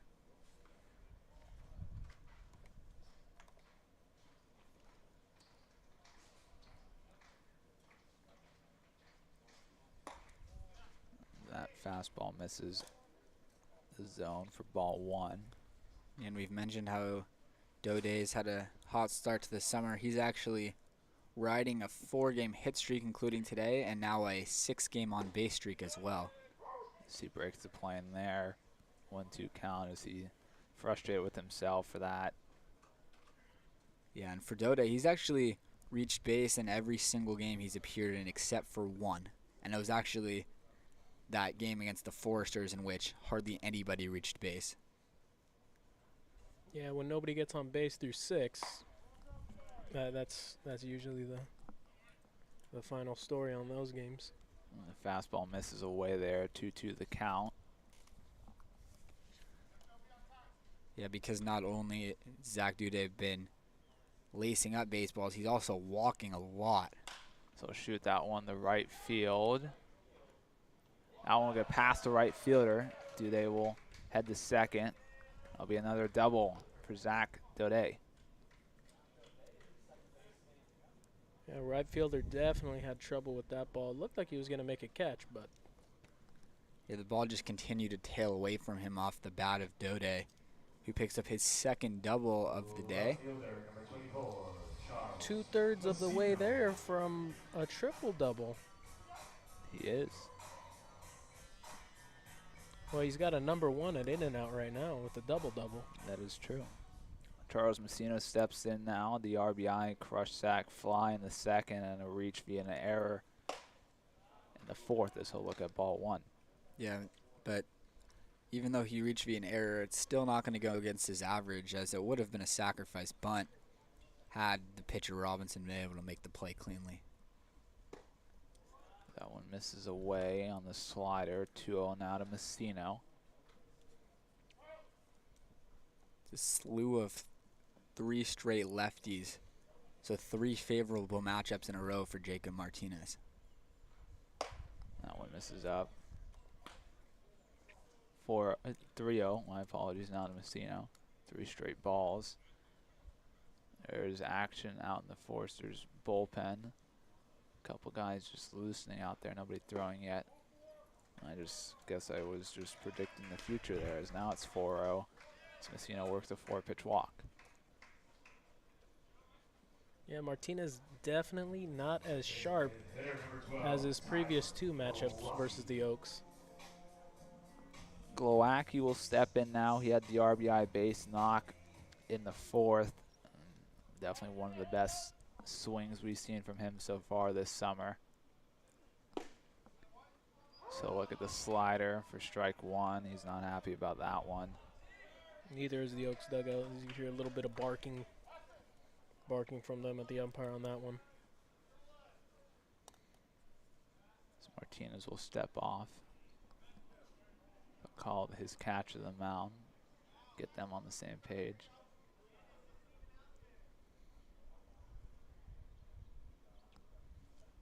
I think somebody just said from the Oaks dugout when Martinez called Bazell to the mound there, I'm pretty sure somebody just said Ganus isn't even out there. Not sure exactly what that has to do with anything, but fastball misses low and away.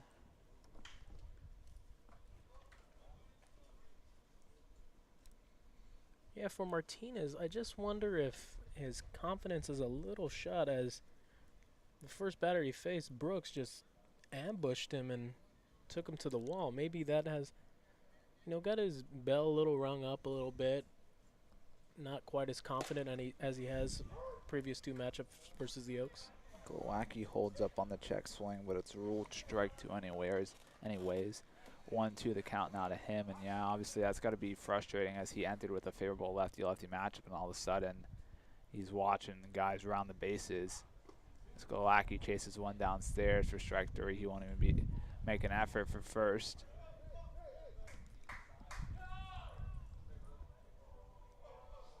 That'll take us to the top of the 6th as the home plate umpire follows the catcher back to the dugout there. Yeah, I think he was said something to Glowacki. Yeah, he definitely said, talked a little trash to Glowacki, and they're going to talk about it right now. Glowacki fired back at him, and that's why you saw the umpire really quickly try to nip that in the bud, as they have a little conference. We'll stay with you to see what happens. Alexander Rivas is coming out for his 6th inning of work. Yeah, we saw Glowacki just continue to stare as he walked back to the dugout, as something was definitely said to him. And we saw him say to the first base coach, to Parker, that we're not sure exactly what he said, but he definitely said something. So we'll see what happens here, as the umpires are still having a meeting, as they obviously don't want things to get out of hand here. So as of now, it doesn't look like anything is going to happen in terms of punishments. Yeah, the Foresters dugout has just been chirping all game, starting from the head coach Pintard down. Well, it's got to be frustrating for them.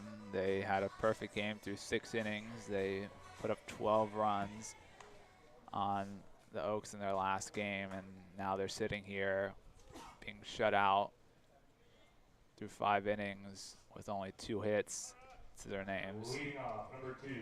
And they're also not having the type of success that they're used to this year. Just a game ahead of the Oaks for first place, and a win here from the Oaks would tie them.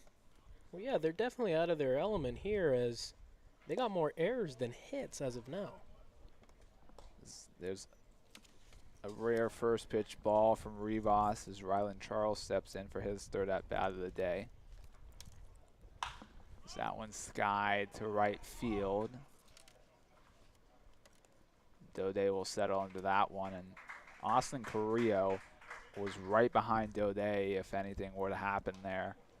Literally probably like a foot maybe behind Daudet, not giving him much breathing room to make that play. Yeah, Carillo's got a lot of range in the outfield, which he showed us a lot of yesterday during batting practice. Austin was trying to shag some fly balls, and Carillo just was taking everything away from him, the ball hog out there. Yeah, didn't really let Austin play. It was kind of frustrating because we wanted to see really what Austin had. I know. I was ready to show off the range in the outfield, but show off the gun too. As soon as we got out there, Carillo called me over, and he's talking to me, and literally as soon as any baseballs hit within 25 feet of us either direction, he was getting to it. Yeah, he took away a couple from me and Josh too, man. Just let us. We wanted to go out there too, man. That one misses down as Rivas behind 3-0 now to Santos, and all I could do was just wait for him to be catching a fly ball and like a ground ball to be hit out to me in the outfield. Rivas gets a strike there, which did happen a couple times. They got a hard hit ball from AJ Salgado, which was just a bullet. Watched a couple fly over my head too. That one's shot down the right field line, foul. Actually, a couple guys absolutely crushed the baseball in batting practice. Crandall put one over. Crandall put a couple over. Hit the batter's eye too. Carliner off the batter's eye and the scoreboard. Yeah, Carliner hit high off the batter's eye, high off the scoreboard. They weren't letting us shag either. That one was fouled away. Yeah, they weren't feeling it. You guys got to make a couple plays though. Yeah, we did. I watched recorded a couple outs. I watched Sammy absolutely snag a baseball from in front of Josh's face as they both ran for it. It was pretty funny. Full count now to Santos. Rivas delivers. That one's chopped back again. Surprised to see Santos staying with these pitches and fouling him off.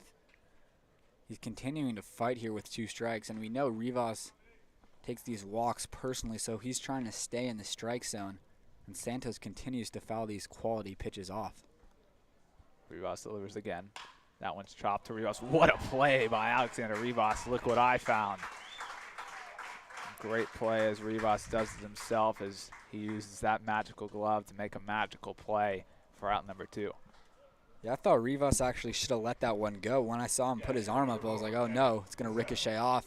And Jack Brooks was positioned perfectly right behind him, but Rivas was able to just snag it out of the air. It's a way to fight back, too. 3-0 count, fighting back in the count, not giving in, not just conceding a base runner, and Rivas records the out. That one shot to right field. It will drop in front of Zach Daudet for a base knock for Kevin Bazell. As he'll reach base for the 2nd time today now. He's the only Forester to reach base twice today successfully. Yeah, not surprised to see him being the one guy doing that, as he's got himself a very long on-base streak stretching almost to their first game of the season. And he's actually picked up a hit in every single game that he's played in except for one. Griffin Everett steps in now. Now how big does that 3-0 count working it back to an out look now? Yeah, it's impressive. Everett 0 for 2, ground out, struck out looking, and he wasn't happy about striking out looking. He had some words to the home plate umpire as he'll look at the first pitch, off-speed pitch for strike number 1. And the Oaks got guys stretching down in the bullpen, but nobody's throwing yet. Alexander Rivas is at 85 pitches right now through 5 2/3. Rivas delivers 0-1. Gets Everett way tardy on that one as Everett was swinging for the fences on that one. 0-2 count now.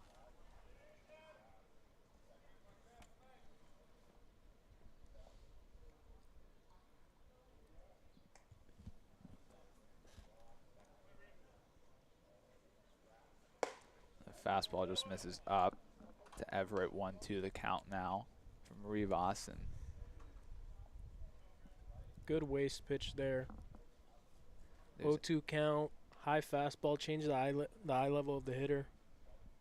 There's action down in the Foresters bullpen again. There's actually a guy warming up. Rivas goes changeup, and as Sammy said, Smart pitch from Rivas on the 0-2 to go high heater to change the eye level as Rivas gets another strikeout. And Rivas just says, you know what? Take your base runner. You're not doing nothing with him. 3 innings in a row. Another clean inning, 6 strong shutout innings of 3-hit baseball for Alexander Rivas. We head to the bottom of the 6th with Jack Brooks, Tyler Ganus, Austin Carillo due up. While we're away, make sure to subscribe to the YouTube channel, hit the like button, hit the notification bell too, why not? And it is going to be a new pitcher on the mound. It's going to be Zach Teneri. We'll be back.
Welcome you back now. It's going to be Jack Brooks to start things off here in the bottom of the 6th. The first batter, that Zach Tannery. We don't have the exact pronunciation. All we know is he's tall, 6'9" to be exact. Yeah, that's like a Cam scouting report. We don't know much about him, but he's tall. Okay, let's take it easy on Cam. Come on now. Oh, wow. Call that a strike? No, he called it a ball, but he was about to call it a strike, and I'm sure that one did not excite because he stood up like he was going to call a strike. That one almost gets Brooks inside as he has to tiptoe out of the way of that one. And for Tannery, just his second appearance this summer. He threw 1-1-2-3 inning against the Barons. Cam decided to join us upstairs today, and now he's just catching strays. As Brooks laces that one out to left field, but settling under out there is the left fielder, Gavin Cash, for out number 1. First baseman, number 11, Tyler Ganus. Tyler Ganus steps in now. He's 1 for 3, but he's reached base 3 times today. He reached on 2 errors and his last 2 at-bats. He did have an RBI in the 4th, but been unlucky as reached first, was out on a fielder's choice in the first, error in the 3rd. He was stranded there, and then he ended up being the first out on a double play, then the inning in the 4th. As the fastball is ruled a strike on the outside part of the plate. Well, Ganus has to be due for a hit here, as every game this year except for one, he's got multiple hits. So odds are he's going to come through right now. Squares the bunt. And that one's ruled a ball, and I think because Ganus squared the bunt there, that one was ruled a ball, as that one looked like a strike to me, but because of the way Ganus was down low, can't really call something a strike when it crosses out his head. If he's standing straight up, probably drops in the zone for a strike. He scores the bunt. It's a beautiful play spot down the third base line. And the third baseman just another 2-hit game. Pendergrass just has to go, well, nothing I can do there. Absolutely nothing you can do there. That's a perfect bunt. And you really have seen it from Ganus all summer long, just laying down just absolute textbook bunts for hits. Yeah, and I mean, with Ganus, it's something we noticed at the start, before every game, before the Oaks take the field, when we're at home, when we're on the road, before we come at the bat. He watches the pitchers down in the bullpen and times them up. And even when guys were warming up down in the bullpen, he's able to do it probably in the dugout. And he did it there to know when the square. So Carillo takes ball 1 up. Carillo looking to get on base for the first time today after 3 flyouts in his 3 at-bats before this. Yeah. And the big thing for Ganus on these bunt hits is that he's checking out the third baseman before every pitch to see how far back he's playing. And if he sees him up on the grass, he'll go ahead and swing away. Sees him back, he's not afraid to lay one down. That one misses up to Carillo. 2-0 count now. Yeah, and Ganus doing that, it really opens up the whole infield from him, because after he lays the bunt down, that's when the third baseman has to respect the bunt, and he comes up and plays the grass next time he comes up, and then that's when Ganus just hits a chopper right over his head for another base hit. Carillo will take a fastball inside. 3-0 count now to him. Gavin Grant waits on deck. Carillo was ahead 3-0 back in the 3rd inning, and that ended up resulting in a flyout. See if he could have a different result here. Carillo will take strike 1. 3-1 count now. There's action down in the Oaks bullpen finally. Waiting to pick up a number on the jersey. It's gonna be one of the new arms, as Carillo shoots that one down the left field line. That could be trouble. That one drops foul. It's going to be Cody Carson, one of the new arms for the Oaks, who's up in the bullpen. We'll see if he'll come out in the 7th, if Rivas' day will be done after 6 strong shutout. Carillo, full count now. Yeah, I'm looking for Rivas in the dugout to see if his arm is still wrapped, but I can't spot him. It's impossible to tell with the dugout, with everybody just sitting on top of one another. It's hard to see who's who at times. Yeah, they definitely get to know each other down there in the Oaks dugout. A little snug in there. They're definitely a close group very early on in the season. They'll check on Ganus at first. He's in there easily. That last foul ball by Carillo just missed the chalk right there. Yeah. Would have been extra bases for him and probably would have scored Ganus. Yeah, that's something we've seen from Carillo. He's gotten a couple extra base hits on some flares down the line like that this summer. So check on Ganus again. He's back in there easily again. Yeah, and you like to see Carillo barrel up a baseball today, as his 3 flyouts haven't been hit very hard. Very not Austin Carillo-like today. Ganus goes. Carillo fouls that one away.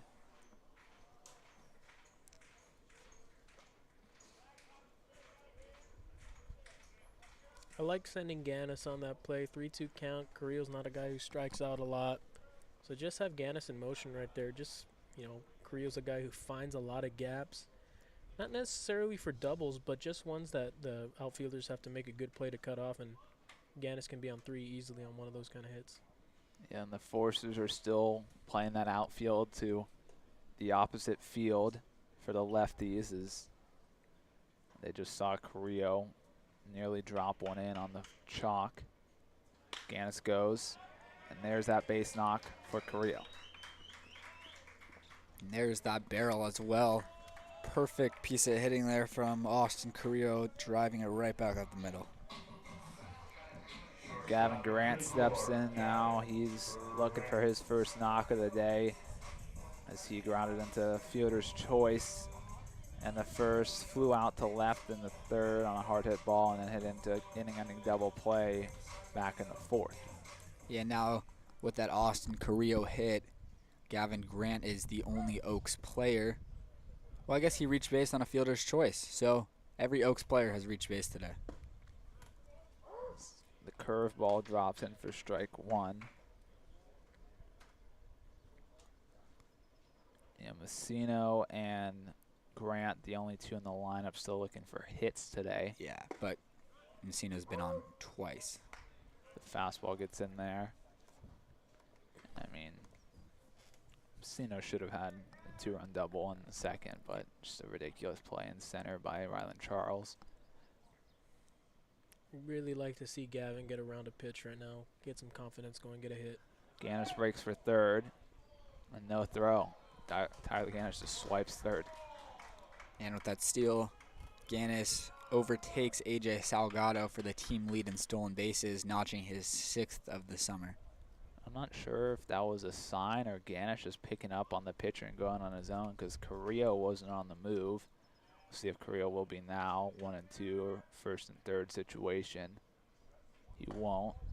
The curveball misses up to Grant. 2-2 count now. Grant totally frozen on that curveball right there, but that one looked like it might have been close enough to call a strike. That one misses away. Now the count is full. Carillo will likely be in motion now. You like to see the discipline from Grant falling behind 0-2, getting it back to full. Now let's just see if he can put a barrel on the ball. Carillo does go. Gavin Grant, the shortstop, the play, not able to get it. Grant will move the second, Carillo will move the third. To me, that's an RBI single. Yeah, he would have beat that. That's a knock there from Grant. Again, you see it, the Oaks not giving away at bats, both on the mound and in the box.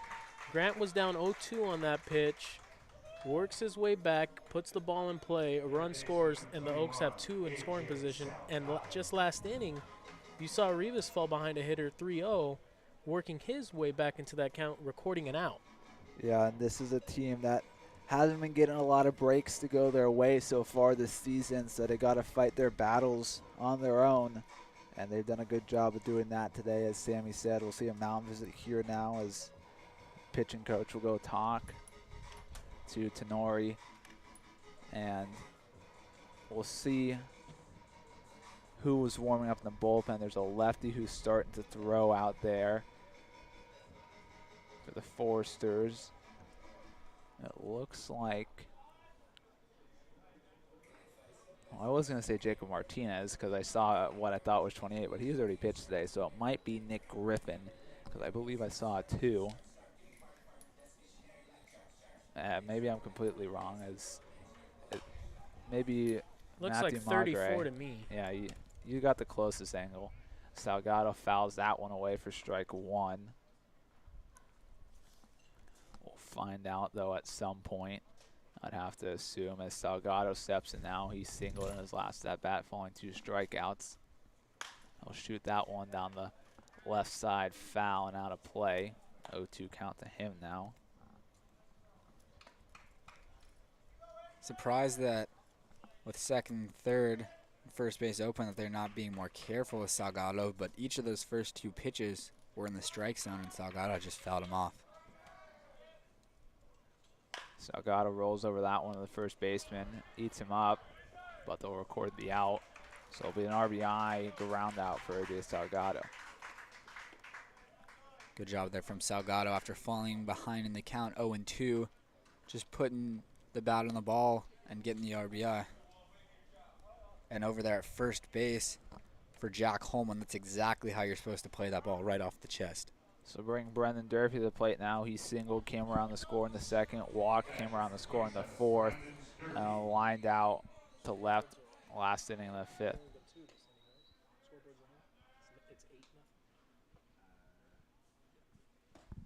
The first pitch slider is dropped in there for strike number 1 to Durfee.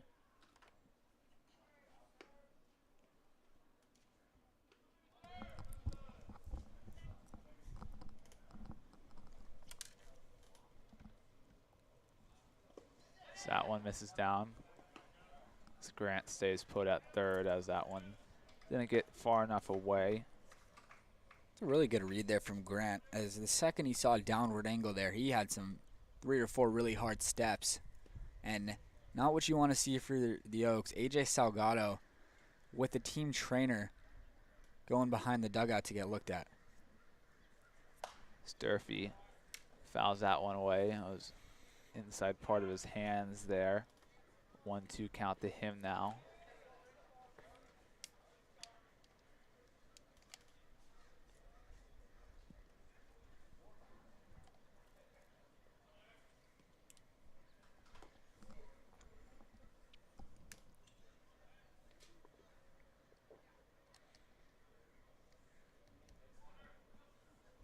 So shoot that one up the middle of the shortstop. That one almost got away from him, but he'll make the play to end the inning. So 2 more come across for the Oaks in the bottom of the 6th as they extend their lead to 8-0. We'll stay with you just to see what happens defensively here. Cody Carson is going to be the new pitcher today, so that'll end the day for Austin Carillo, who goes 6 full shutout innings with 3 hits.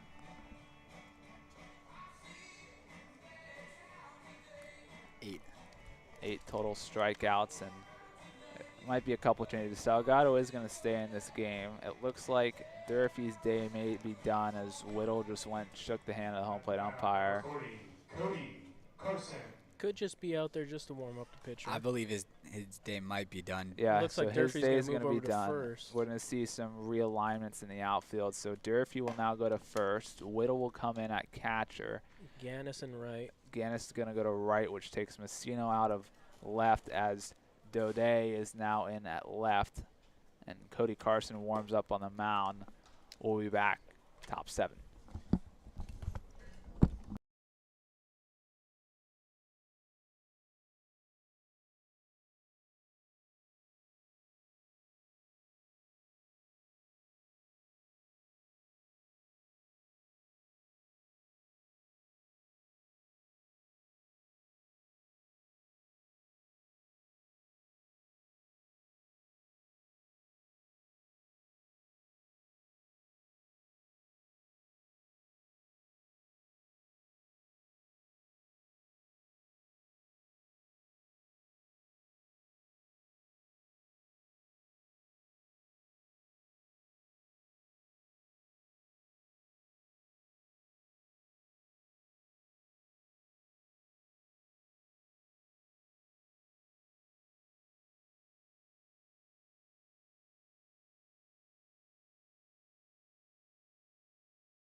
Welcome you back now as Cody Carson will start things off against Gavin Cash.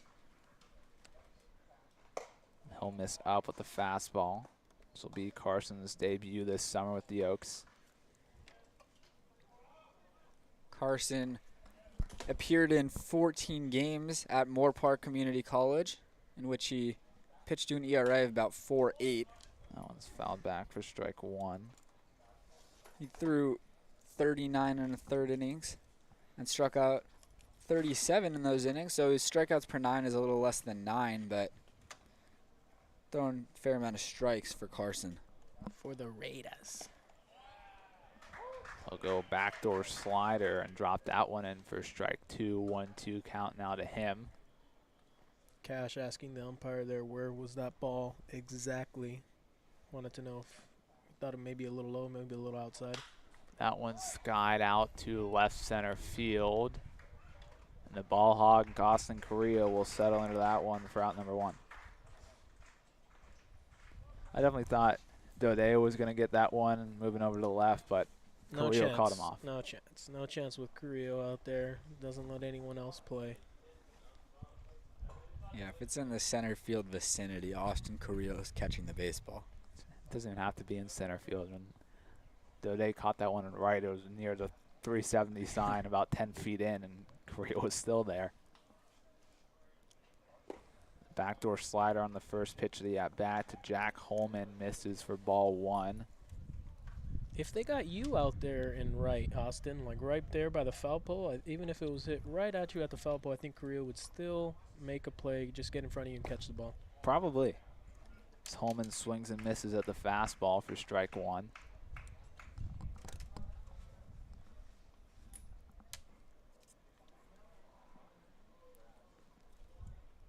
For Holman, it's been 2 at-bats, 2 strikeouts on 7 pitches.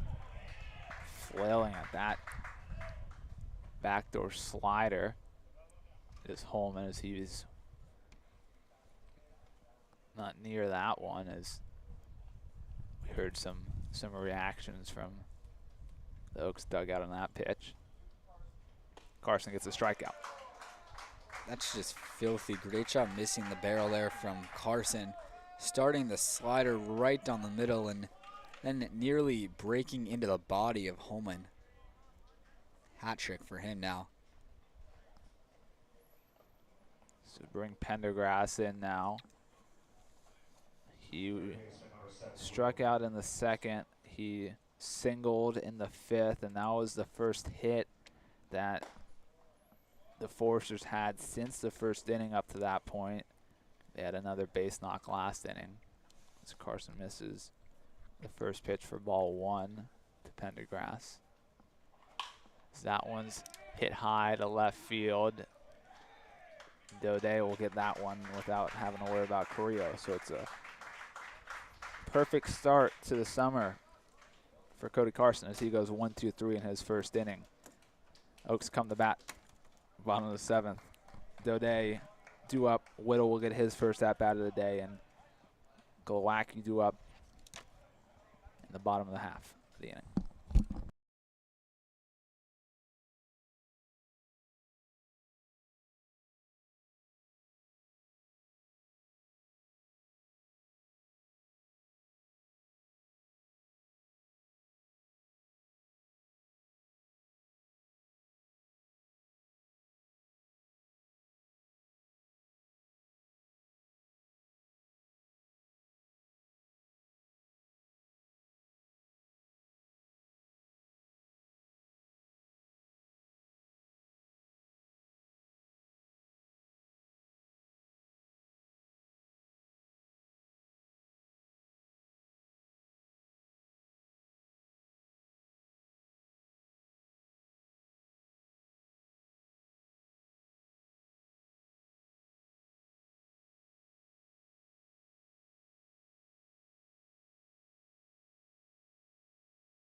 Zach Daudet will step in now as he's had a great day at the plate. Doubled, came around, sorry, did not come around and score there. Doubled, stuck at second, walked, came around the score, and then doubled and was stuck at second again. So look at strike 1 to start off his at-bat, as it's still Zach Teneri on the mound for the Foresters. So he'll drop that beautiful curveball in for strike 2 to Daudet.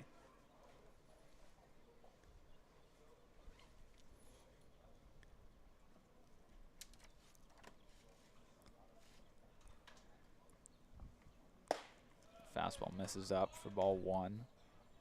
Got to expect an off-speed pitch now, probably on this next pitch if you're Daudet. Yeah, if Daudet picks up a knock here, he's going to make our player of the game conversation very interesting. It's always interesting. What do you mean? Yeah, I mean, it should be handed to Alexander Rivas for 6 shutout. But if Daudet winds up with 3 hits, including 2 doubles. If he gets a triple-double, maybe. The fastball just misses away as he's worked the full count now after being 0-2 down in this count.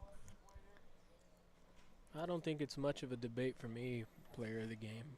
What Rivas did was so impressive today, especially against this One's fouled away. Foresters lineup. It was a great outing for Rivas. All 4 of us up here will have a vote now, so hopefully we don't have a tie. If we do, we'll each nominate one person to fight to the death. And then that's what will decide our player of the game. That one off the glove. It'll be a tough play.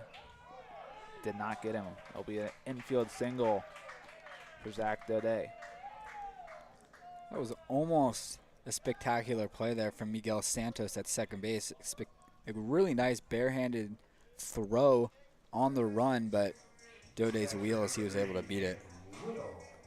Yeah, and not even the 6'9" frame of Teneri could even get to that one, as came off the bat too quickly.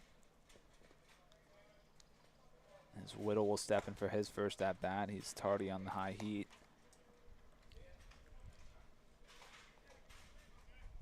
And Daudet's got wheels over there at first base, but surprisingly, he's 0 for 2 this summer in stolen base attempts. That one misses up. Might not see him on the move in an 8-run ball game. Yeah. Don't want to get overly aggressive. Still the lefty warming up in the pen for the Foresters. Whittle crushes that one down the left field line. That's going to get down for extra bases. Daudet will round third. He'll head for home. There'll be a play at the plate.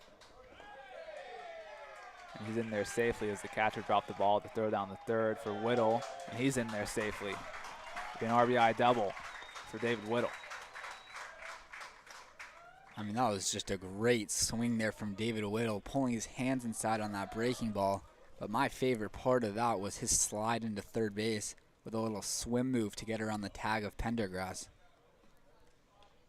Yeah, Whittle, who's been struggling at the plate a little bit. You love to see that big confidence boost for him. Get an RBI, get a double. We saw that earlier in the year when he had that bases clearing double in a big spot against the Riptide. Yeah, and for Whittle, all 3 of his hits actually this summer are doubles. A triple-double. Glowacki skies that one out to right field. Whittle will tag. He's in there. It's an RBI sac fly for Tyler Glowacki. Glowacki had a very nice day at the plate today. He should have a big confidence boost as well. Big hit earlier and then a sac fly right now. That one sounded pretty good off the bat. Yeah, that single and that sac fly are definitely 2 of the best swings we've seen Glowacki put on a baseball this summer. Definitely should be a confidence booster for him, as he seems to be seeing the ball really well today. Hopefully that gets him going. Brooks steps in now. He'll square to bunt. Nice play by the catcher. Gets Brooks for out number 2 to take away the bunt for hit attempt, as Bazell made a beautiful read on that and just popped up and took away a potential bunt single from Brooks, which will bring Tyler Ganus to the plate for the 5th time today. As much as the Santa Barbara coach likes to complain, I'm surprised he didn't get up and start barking over at the Oaks dugout for bunting in a 10-run game. But maybe he's just keeping his words to himself right now in a 10-run ball game. He's talking to somebody over there, so who knows? He might be voicing his frustrations, Yeah, well, but he finds a way to complain about everything. I mean, it's got to be frustrating for a coach when your defense makes 5 errors. Like, that's inexcusable. Ganus looks at a first pitch curveball from Teneri for strike 1.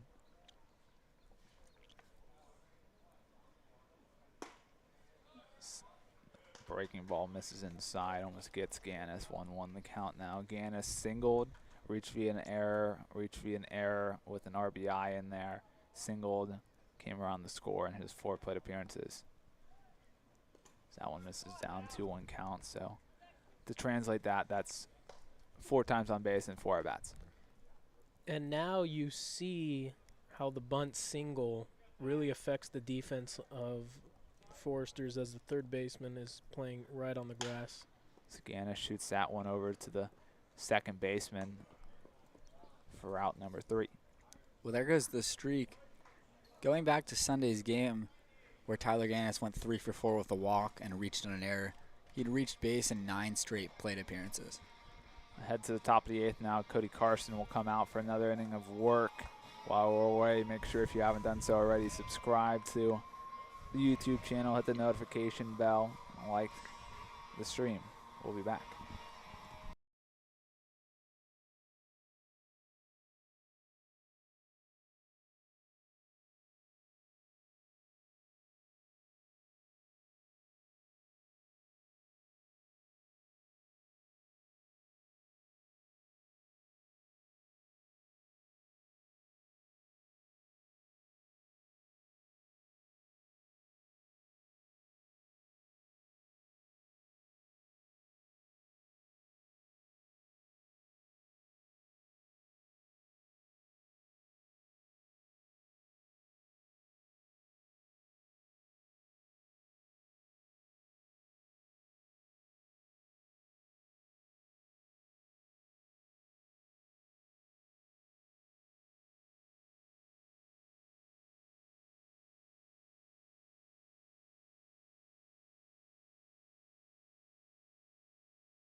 Welcome you back. Sammy's confused while the home plate umpire was waving at us. Sammy, he was giving us the courtesy of letting us know there was another defensive change. So we'll see if it's just a precautionary, as Josh mentioned earlier. Salgado went to see the trainer. So Salgado's out of the game now, as Daudet will go to third now, his third position of the ball game. Carson first pitch slider is a strike. And it's now Scott Radinsky who will be out in left field, who will be now on the spot in the order at the 4-hole for Salgado, as that one's fouled away by Higgins, who's now behind 0-2 in the count to Cody Carson. Yeah, that one really had me in a pretzel there, because the umpire looked like we almost locked eyes. I don't know what was going on. I don't know what, like, if he was yelling. I don't know if he maybe heard us, you know, complaining about the strike zone earlier, and he finally is like looking at us, giving us a mean look, but turns out it was just a defensive replacement. Got the attention of the scorekeeper. Carson delivers the 1-2 backdoor slider, just misses again. 2 borderline balls called there. So he just misses on the back-to-back sliders. He was laughing out there on the mound.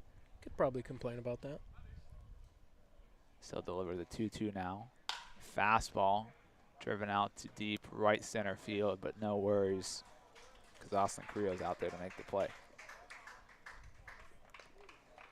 Yeah, that ball hit hard, but just got a little too under that for Carillo to get to that ball and make a play. So we'll see our first replacement here for the Foresters, as it's going to be Peyton Toll, whatever you want to say. Listed as a pitcher, but he's been hitting here. Yeah, he's 1 for 8 hitting this summer, but he is listed as a pitcher. Carson delivers the first pitch fastball for a strike. They just want to probably keep a streak of lefties here against Carson, as Strassner, the righty, is pinch hit for. It's Carson gets Toll in front of that one. Don't care who's up there right now, lefty, righties.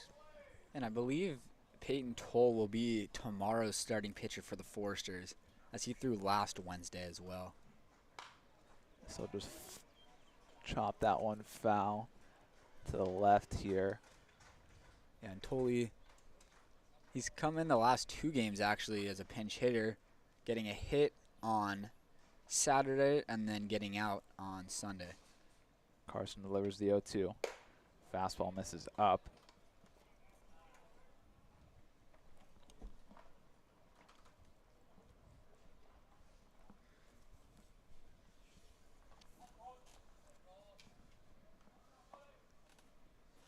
Backdoor slider from Carson misses out. He's not getting the call on that backdoor breaking ball. That ball was a little too far outside. You saw Whittle try to frame it, bring it back in, and I think that's why you heard the Oaks dugout. Fastball misses up. Yeah, that one was definitely the closest one to definitely not being a strike of the 3 0-2 backdoor sliders he's thrown now. Full count now though, the toll. Carson delivers. Misses away with the fastball. So work a walk. So bring the top of the order and center fielder Rylan Charles to the plate, who's 0 for 3 today. Yeah, although he's 0 for 3 at the plate today, we've seen Charles play some really good defense out there in center field. See a pinch runner now, as it's going to be, I believe, Josh Stinson, who's going to go out to run now for Toll.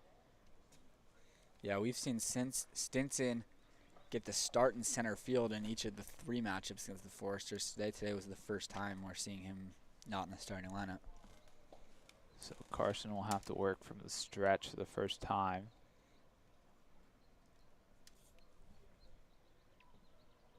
He delivers.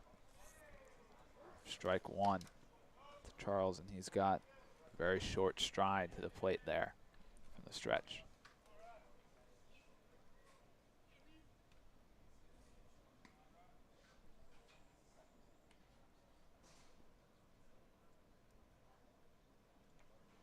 That one shot. He gets through to the outfield for a base knock. Stinson will stay at second.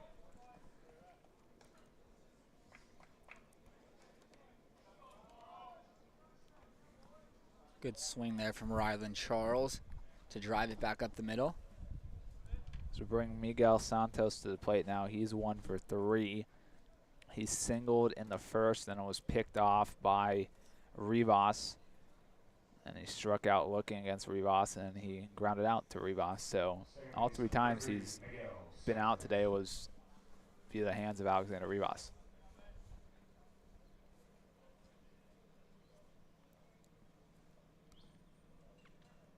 And now Carson's looking for a ground ball. 1 pitch from getting back in the dugout. He goes slider. That one's fouled out of play to the right side.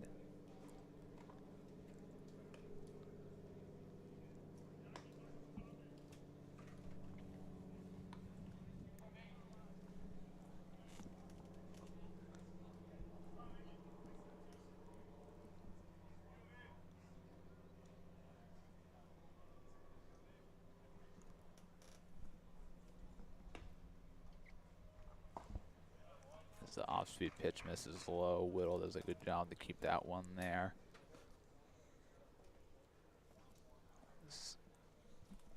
See if action starts to brew in the Oaks bullpen. Sulak and Crandall both heading out there. And it looks like Adamson's walking down there as well.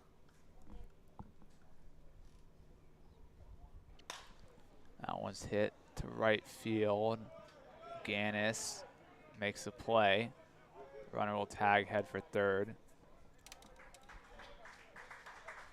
Nice play in foul territory by Tyler Ganus with the entire Foresters pitching staff in his way. Yeah, and I'm sure they were yelling some stuff at him too when he was down in that corner. Some gamesmanship for sure. They really took their time to get out of the way on that one too. Well, they could have just gotten in the way and gotten their own batter out, so it didn't really matter. Kevin Buzzell steps in now. He flew out to center, walked and singled so far today. Nice job by Whittle there to keep that one in front on the first pitch, off-speed pitch. Misses down for ball 1. So it's Charles on first, Stinson on third. 2 outs here in the top of the 8th. It was a good block from Whittle, who's definitely not familiar with Cody Carson.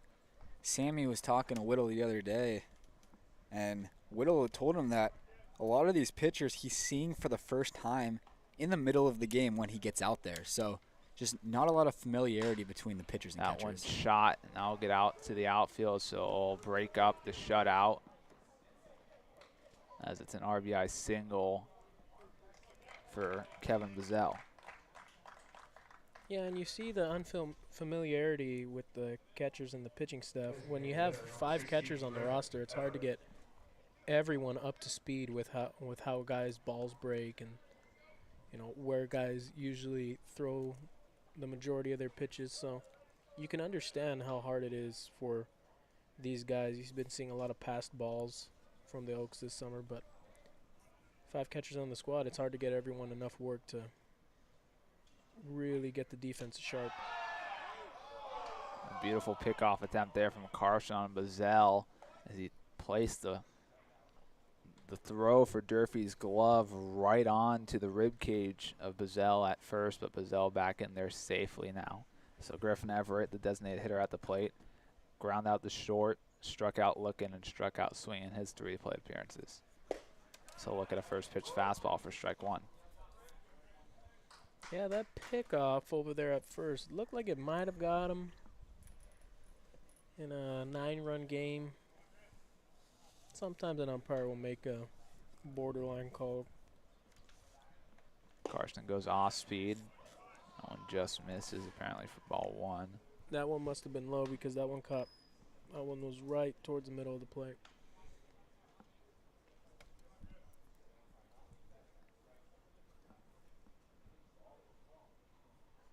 1-1 delivery from Carson. He goes breaking ball. That one misses inside just barely. 2-1 the count now. Yeah, Carson getting a little pinched this inning. A lot of borderline pitches just not going his way. Could probably be out of the inning already. 2-1 count now. He delivers. Fastball misses downstairs. 3-1 the count now.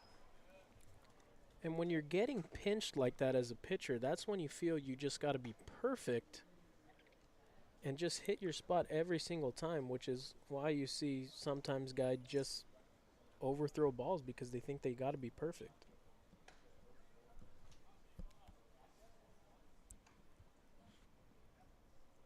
Three 3-1 delivery. He goes slider and drops that one in for strike 2. Full count now. Bazell will be on the move from first. I wouldn't be surprised to see him go slider again. If you go to it on 3-1, there's a good chance you're going to it 3-2. Goes to it again, just misses inside. Oh, and he really wanted that one. Left fielder, number 32, Gavin. Base is now loaded after he walks that batter. Gavin Cash steps in. He reached on an unfortunate hop that ended up being an error on Jack Brooks as it went from a chopper to a warm burner out of nowhere in the second. Struck out looking against Rivas in the 4th and flew out to center to start off last inning against Carson.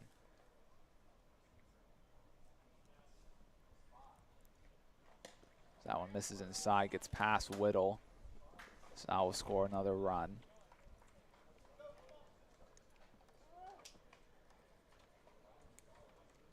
Yeah, you got to feel for Carson in this inning, as you know, a lot of pitches not going his way that probably should gone his way, should be out of the inning already, probably shouldn't have even allowed a run. And now he's got 2 runs to his score line, which really shouldn't be, as Coach Scott Rudinsky comes out and wants to have a word with him. Probably just, settle that heart rate down. There's 2 outs. Make a good pitch, get out of the inning. Yeah, and as Rudinsky comes out, Nick Rinkover's also started to throw out in the bullpen. So it's Adamson, who's probably pretty close to ready, and Rinkover, who's just getting loose out there. As Rudinsky will come talk to Carson. Carson's at 26 pitches this inning, and that's after throwing just 10 in the 7th. So also probably throwing in an actual game for the first time since April or May. a late add to the team.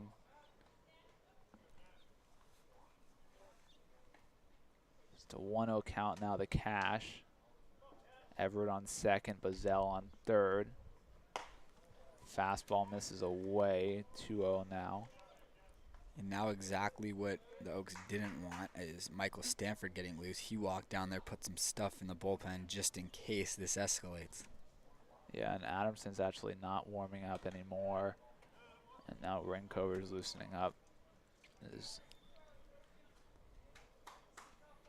Carson misses away, the Cash, 3-0 now. He'll get the fastball in there for strike one on the 3-0 count. 3-1 the count now.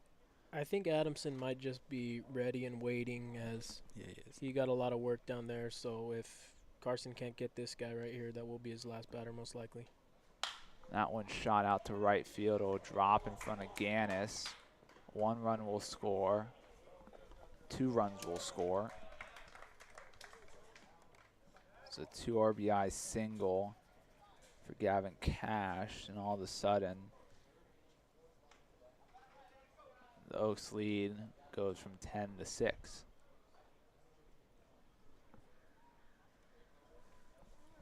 Yeah, Carson just is losing these hitters. These last few hitters just hasn't really been able to put him away, and he falls behind behind Cash 3-1, who just laces one into right field for a hit. Yeah, Whittle is now out talking to Carson. I don't know if That's just to give Rinkover a little more time as you see Coach Dave come out. that's exactly what I was thinking as I saw Whittle go out there. Whittle stood up and looked into the dugout as he was told to go out to talk to Carson. Is that exactly what I thought it was? So Coach David Stolias will come grab the ball from Cody Carson, which will call an end to his first appearance this summer with the Oaks as he goes an inning and 2/3. Ends up giving up Yeah, it's going to be Rink. 4 hits. My apologies, 3 hits, 4 runs. And so Nick Rinkover, who had to get loose in a hurry, they'll bring him in with a lefty due up, but I think they're going to go to a pinch hit righty bat to counter the lefty coming into the game, but we'll be back once Rinkover's ready on the mound.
Welcome you back now with Nick Rinkover on the mound. And there's going to be punch, counter punch. So instead of Holman coming to the bat now, it's going to be Nate Rumbach. Oh, pinch hit for Holman. So that one misses away. The final line for Carson, who went an inning 2/3 on 40 pitches, 1 strikeout, 2 walks, 3 hits, 4 earned. And he's responsible for the runner at first. Rinkover gets strike 1, the run back.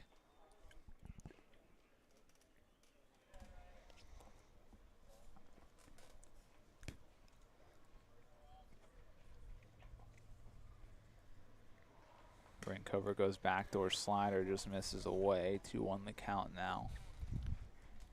We'll see what the plan is after Rinkover, pitching wise, as Adamson warmed up in the bullpen. Rinkover delivers the 2-1. That one's fouled away by Rumbach as he was tardy on that fastball. Yeah, Cody Carson being unable to get out of this 8th inning definitely threw a wrench into the works for Coach Solis and the Oaks. They were really hoping to limit the pitching usage with a lot of injuries and a lot of games coming up, but now they're being forced to burn another arm. Rinkover 2-2 delivery.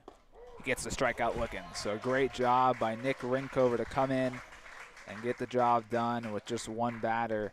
They'll limit the damage to only 4 as he comes in a hurry but gets it done. Head to the bottom of the 8th.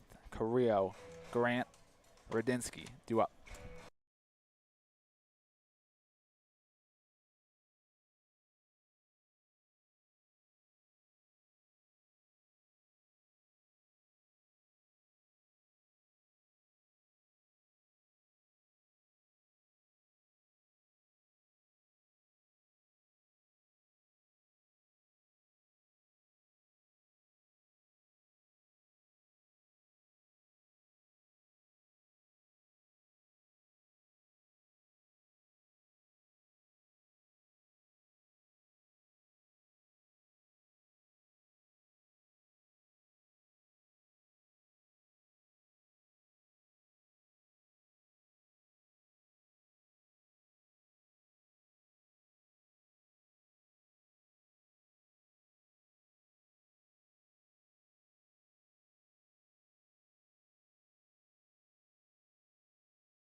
Welcome you back now as Austin Carillo will step in for the 5th time today. He flew out in his first 3 at-bats, and he singled, came around the score in the 6th.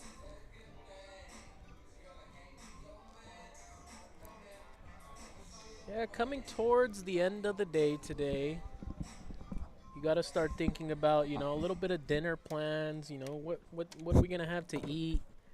You know, we're talking with our good friend Cam as he said, you know, on the way back to Santa Clarita, there's a Panda Express, you know, the very famous, excellent Chinese cuisine. He said he's going to, you know, frequent their establishment once again. You know, he's a twice-a-week consumer of Panda Express. At the least. Maybe more. Minimum. Maybe more. And he'll have a nice meal and a video Another base knock for Austin Carrillo. as he enjoys his Panda.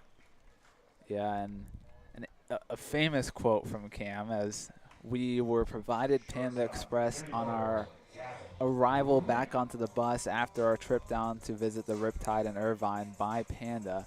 Cam said, and I quote, "Panda Express is my favorite food." This is, yeah, the #1 restaurant, which is, you know, it's debatable. I mean, if that's your favorite restaurant, you know, it's a little sad, but. You got to raise your standards, Cam. Yeah. As Grant looks at strike one. Matthew Magre is the new pitcher on the mound for the Foresters, by the way. This will be his 5th appearance of the summer. We saw him throw an inning. We'll check on Korea at first. I'll just step back in. He actually gave up the lone run in the 12-1 loss by the Oaks a couple of weeks ago against the Foresters. Gavin Grant, 1 for 4 today. So look at strike two as that one trickles away from the catcher, who is not Kevin Bazell, but I believe it's now. Well, I can't tell you because his last name runs off the end of the roster, so I'll have to refer online here. As Grant swings and fouls that one into the glove of Vincent Gambardella, who is going to be the new catcher for the Foresters. Left fielder number 5, Scott Radinsky. Scott Radinsky will step in for the first time now. Radinsky, one of just a couple of Oaks hitters that's looking to pick up their first CCL hit. Radinsky swings and misses at strike one.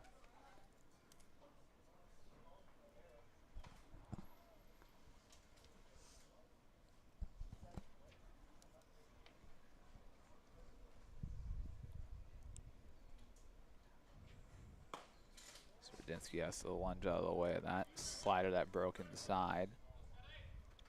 And if you couldn't figure it out by them having the same name, Radinsky is the son of the Oaks pitching coach, Scott Radinsky. 1-1 count now to Radinsky. Carrillo goes. He got a great jump. He'll be in there standing up. Didn't even bother to slide there for Carrillo.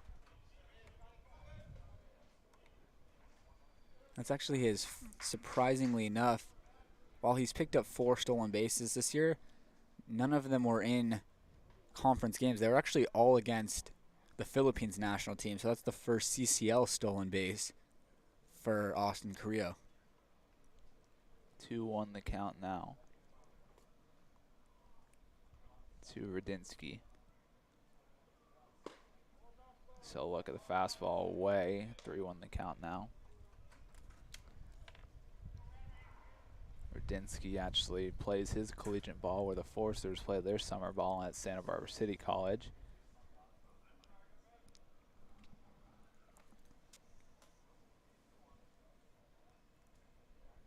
Carrillo goes again, another great jump, and Radinsky gets that base knock, and it'll be an RBI with it.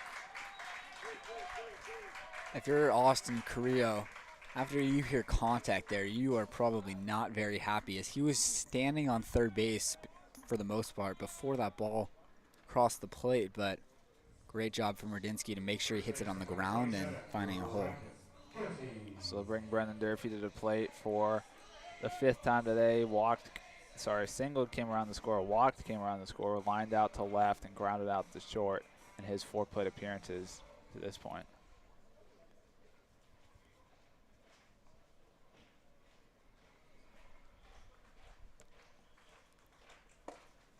It's a first pitch slider will be ruled strike one to Durfee. Going back to our dinner conversation, what's on the menu tonight, Josh Austin? What's on the menu tonight? I'll give you my dinner after this pitch, as Durfee fouls that one away. I believe my mom is making us some sort of Mexican cuisine that is chicken based, whether it's tacos or quesadillas. I do not know yet, but that's all I was told. A little pollo. Oh, we'll be crashing the Gregory we household. we had barbecue chicken that I made last night as Durfee shoots that one up the middle. Oh, Austin does it all. 4-6-3, and that one will end the bottom half of the 8th. It will take us to the top of the 9th. The Oaks only 3 outs away from this ball game being over. Waiting to see if Nick Rinkover comes back out on the mound or not. We'll stick with you, as he is going to come back out to try and get these final 3 outs. We'll be back.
We'll welcome you back now. The Oaks 3 outs away from winning this ball game, as Will Pendergrass will start things off against Nick Rinkover. He's 1 for 3 today, struck out, singled, flew out.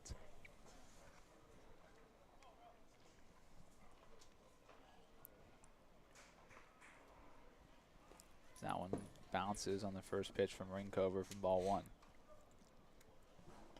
Rinkover picked up the win in the Oaks walk-off wild pitch last week.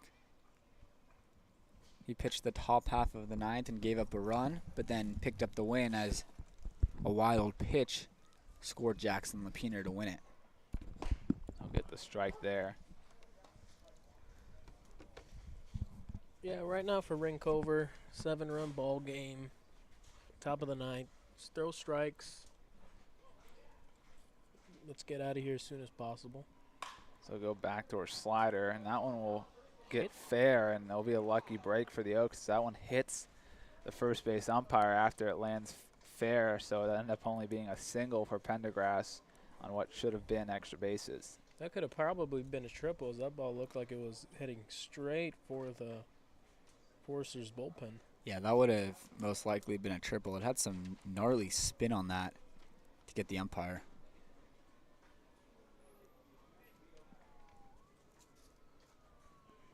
Yeah, so Coach Dave Solis just checking on everything to make sure it's okay. Obviously don't want, things to be shaken up.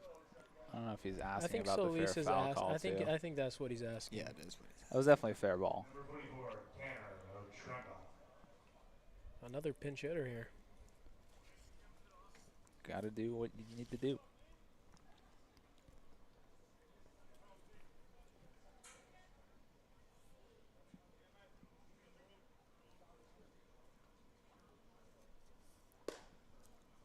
First pitch strike from Rinkover to Otremba, newly entered pinch hitter. And this is probably just a keep as many lefty-lefty matchups away from Rinkover as possible, as Higgins, who is due up here, is a lefty. That one's rolled over the third. I'll go foul. 0-2 count now to Otremba. Otremba reminds me of a forgotten name in baseball, Mark Trumbo. Great for a long time with the Angels and the Orioles. Trumbull and was is number 45? Yeah, I believe. Isn't he's it? 44. I thought He he was was 44. 44. Is Otrembo 44 also? Yeah. Yeah. Yeah. Beautiful pitch there from Rinkover to get out in that number 1 on the slider. The swing and a miss for a strikeout. Otremba's saying He's something to Yeah, he's Rinkover. eyeing Rinkover. Complaining. Get it back in the dugout. Come on. Throw him out. Get back in the dugout. He's still barking. Rinkover's just saying, my bad. I don't know exactly what happened, but It's a 7-run ball game. Come on. yeah, go down with dignity. Home plate umpire is probably going to go over, make sure everything's all good. All right, just to clear some stuff up, Mark Trumbo wore 44 and 45. Ah, okay. That guy could hit the baseball hard and far, though. Sure could. I remember seeing him. Dodgers were playing the Angels at Dodger Stadium, and Trumbo hit a ball line drive. They didn't have the exit velocity back then, but that ball hits the back of the Dodgers bullpen with such veracity, and it got out so fast. If they had exit velocity back then, it must have been at least 115. That one misses away. 1-1 count now, and in the box right now is Vincent Gambardella, and he is a long list of the guys who've been in the 9-hole now today for the Foresters, as we saw Toll pinch hit for Strassner. As that one's popped a mile high to shallow left field. Daudet will settle under it for out number 2. So it went Strassner, then Toll, then Stinson, then now Gambardella, who flies out there for out number 2, which now takes us to the top of the order, and Rylan Charles, who comes to the plate for the 5th time today, who's 1 for 4. He single came around the score in that ugly 8th inning after flying out to center, popping out to first, and flying out to right.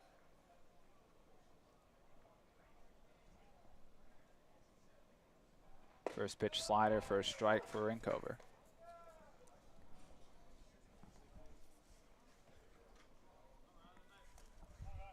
Couple of guys for the Oaks getting on their feet last out of the ball game. That one's popped up. That'll be a playable ball for Daudet, and he'll get there. So the Oaks make it 2 straight wins now as Rinkover comes out of the bullpen and gets the job done. The Oaks beat the Foresters by a score of 11-4. Your play of the game will be today's starting pitcher, Alexander Rivas, who went 6 shutout innings, 8 strikeouts, only 3 hits, 1 walk. The Oaks will play tomorrow in a non-league contest as they play host to the VC Pirates. We'll see you at 4 o'clock tomorrow. Check out the post-game interview with myself and Alexander Rivas. For the Oaks broadcast, I've been Austin Gregory alongside Josh Mechanick, Sammy Holladay, and Cameron Deck. We'll see you guys tomorrow. See you next time.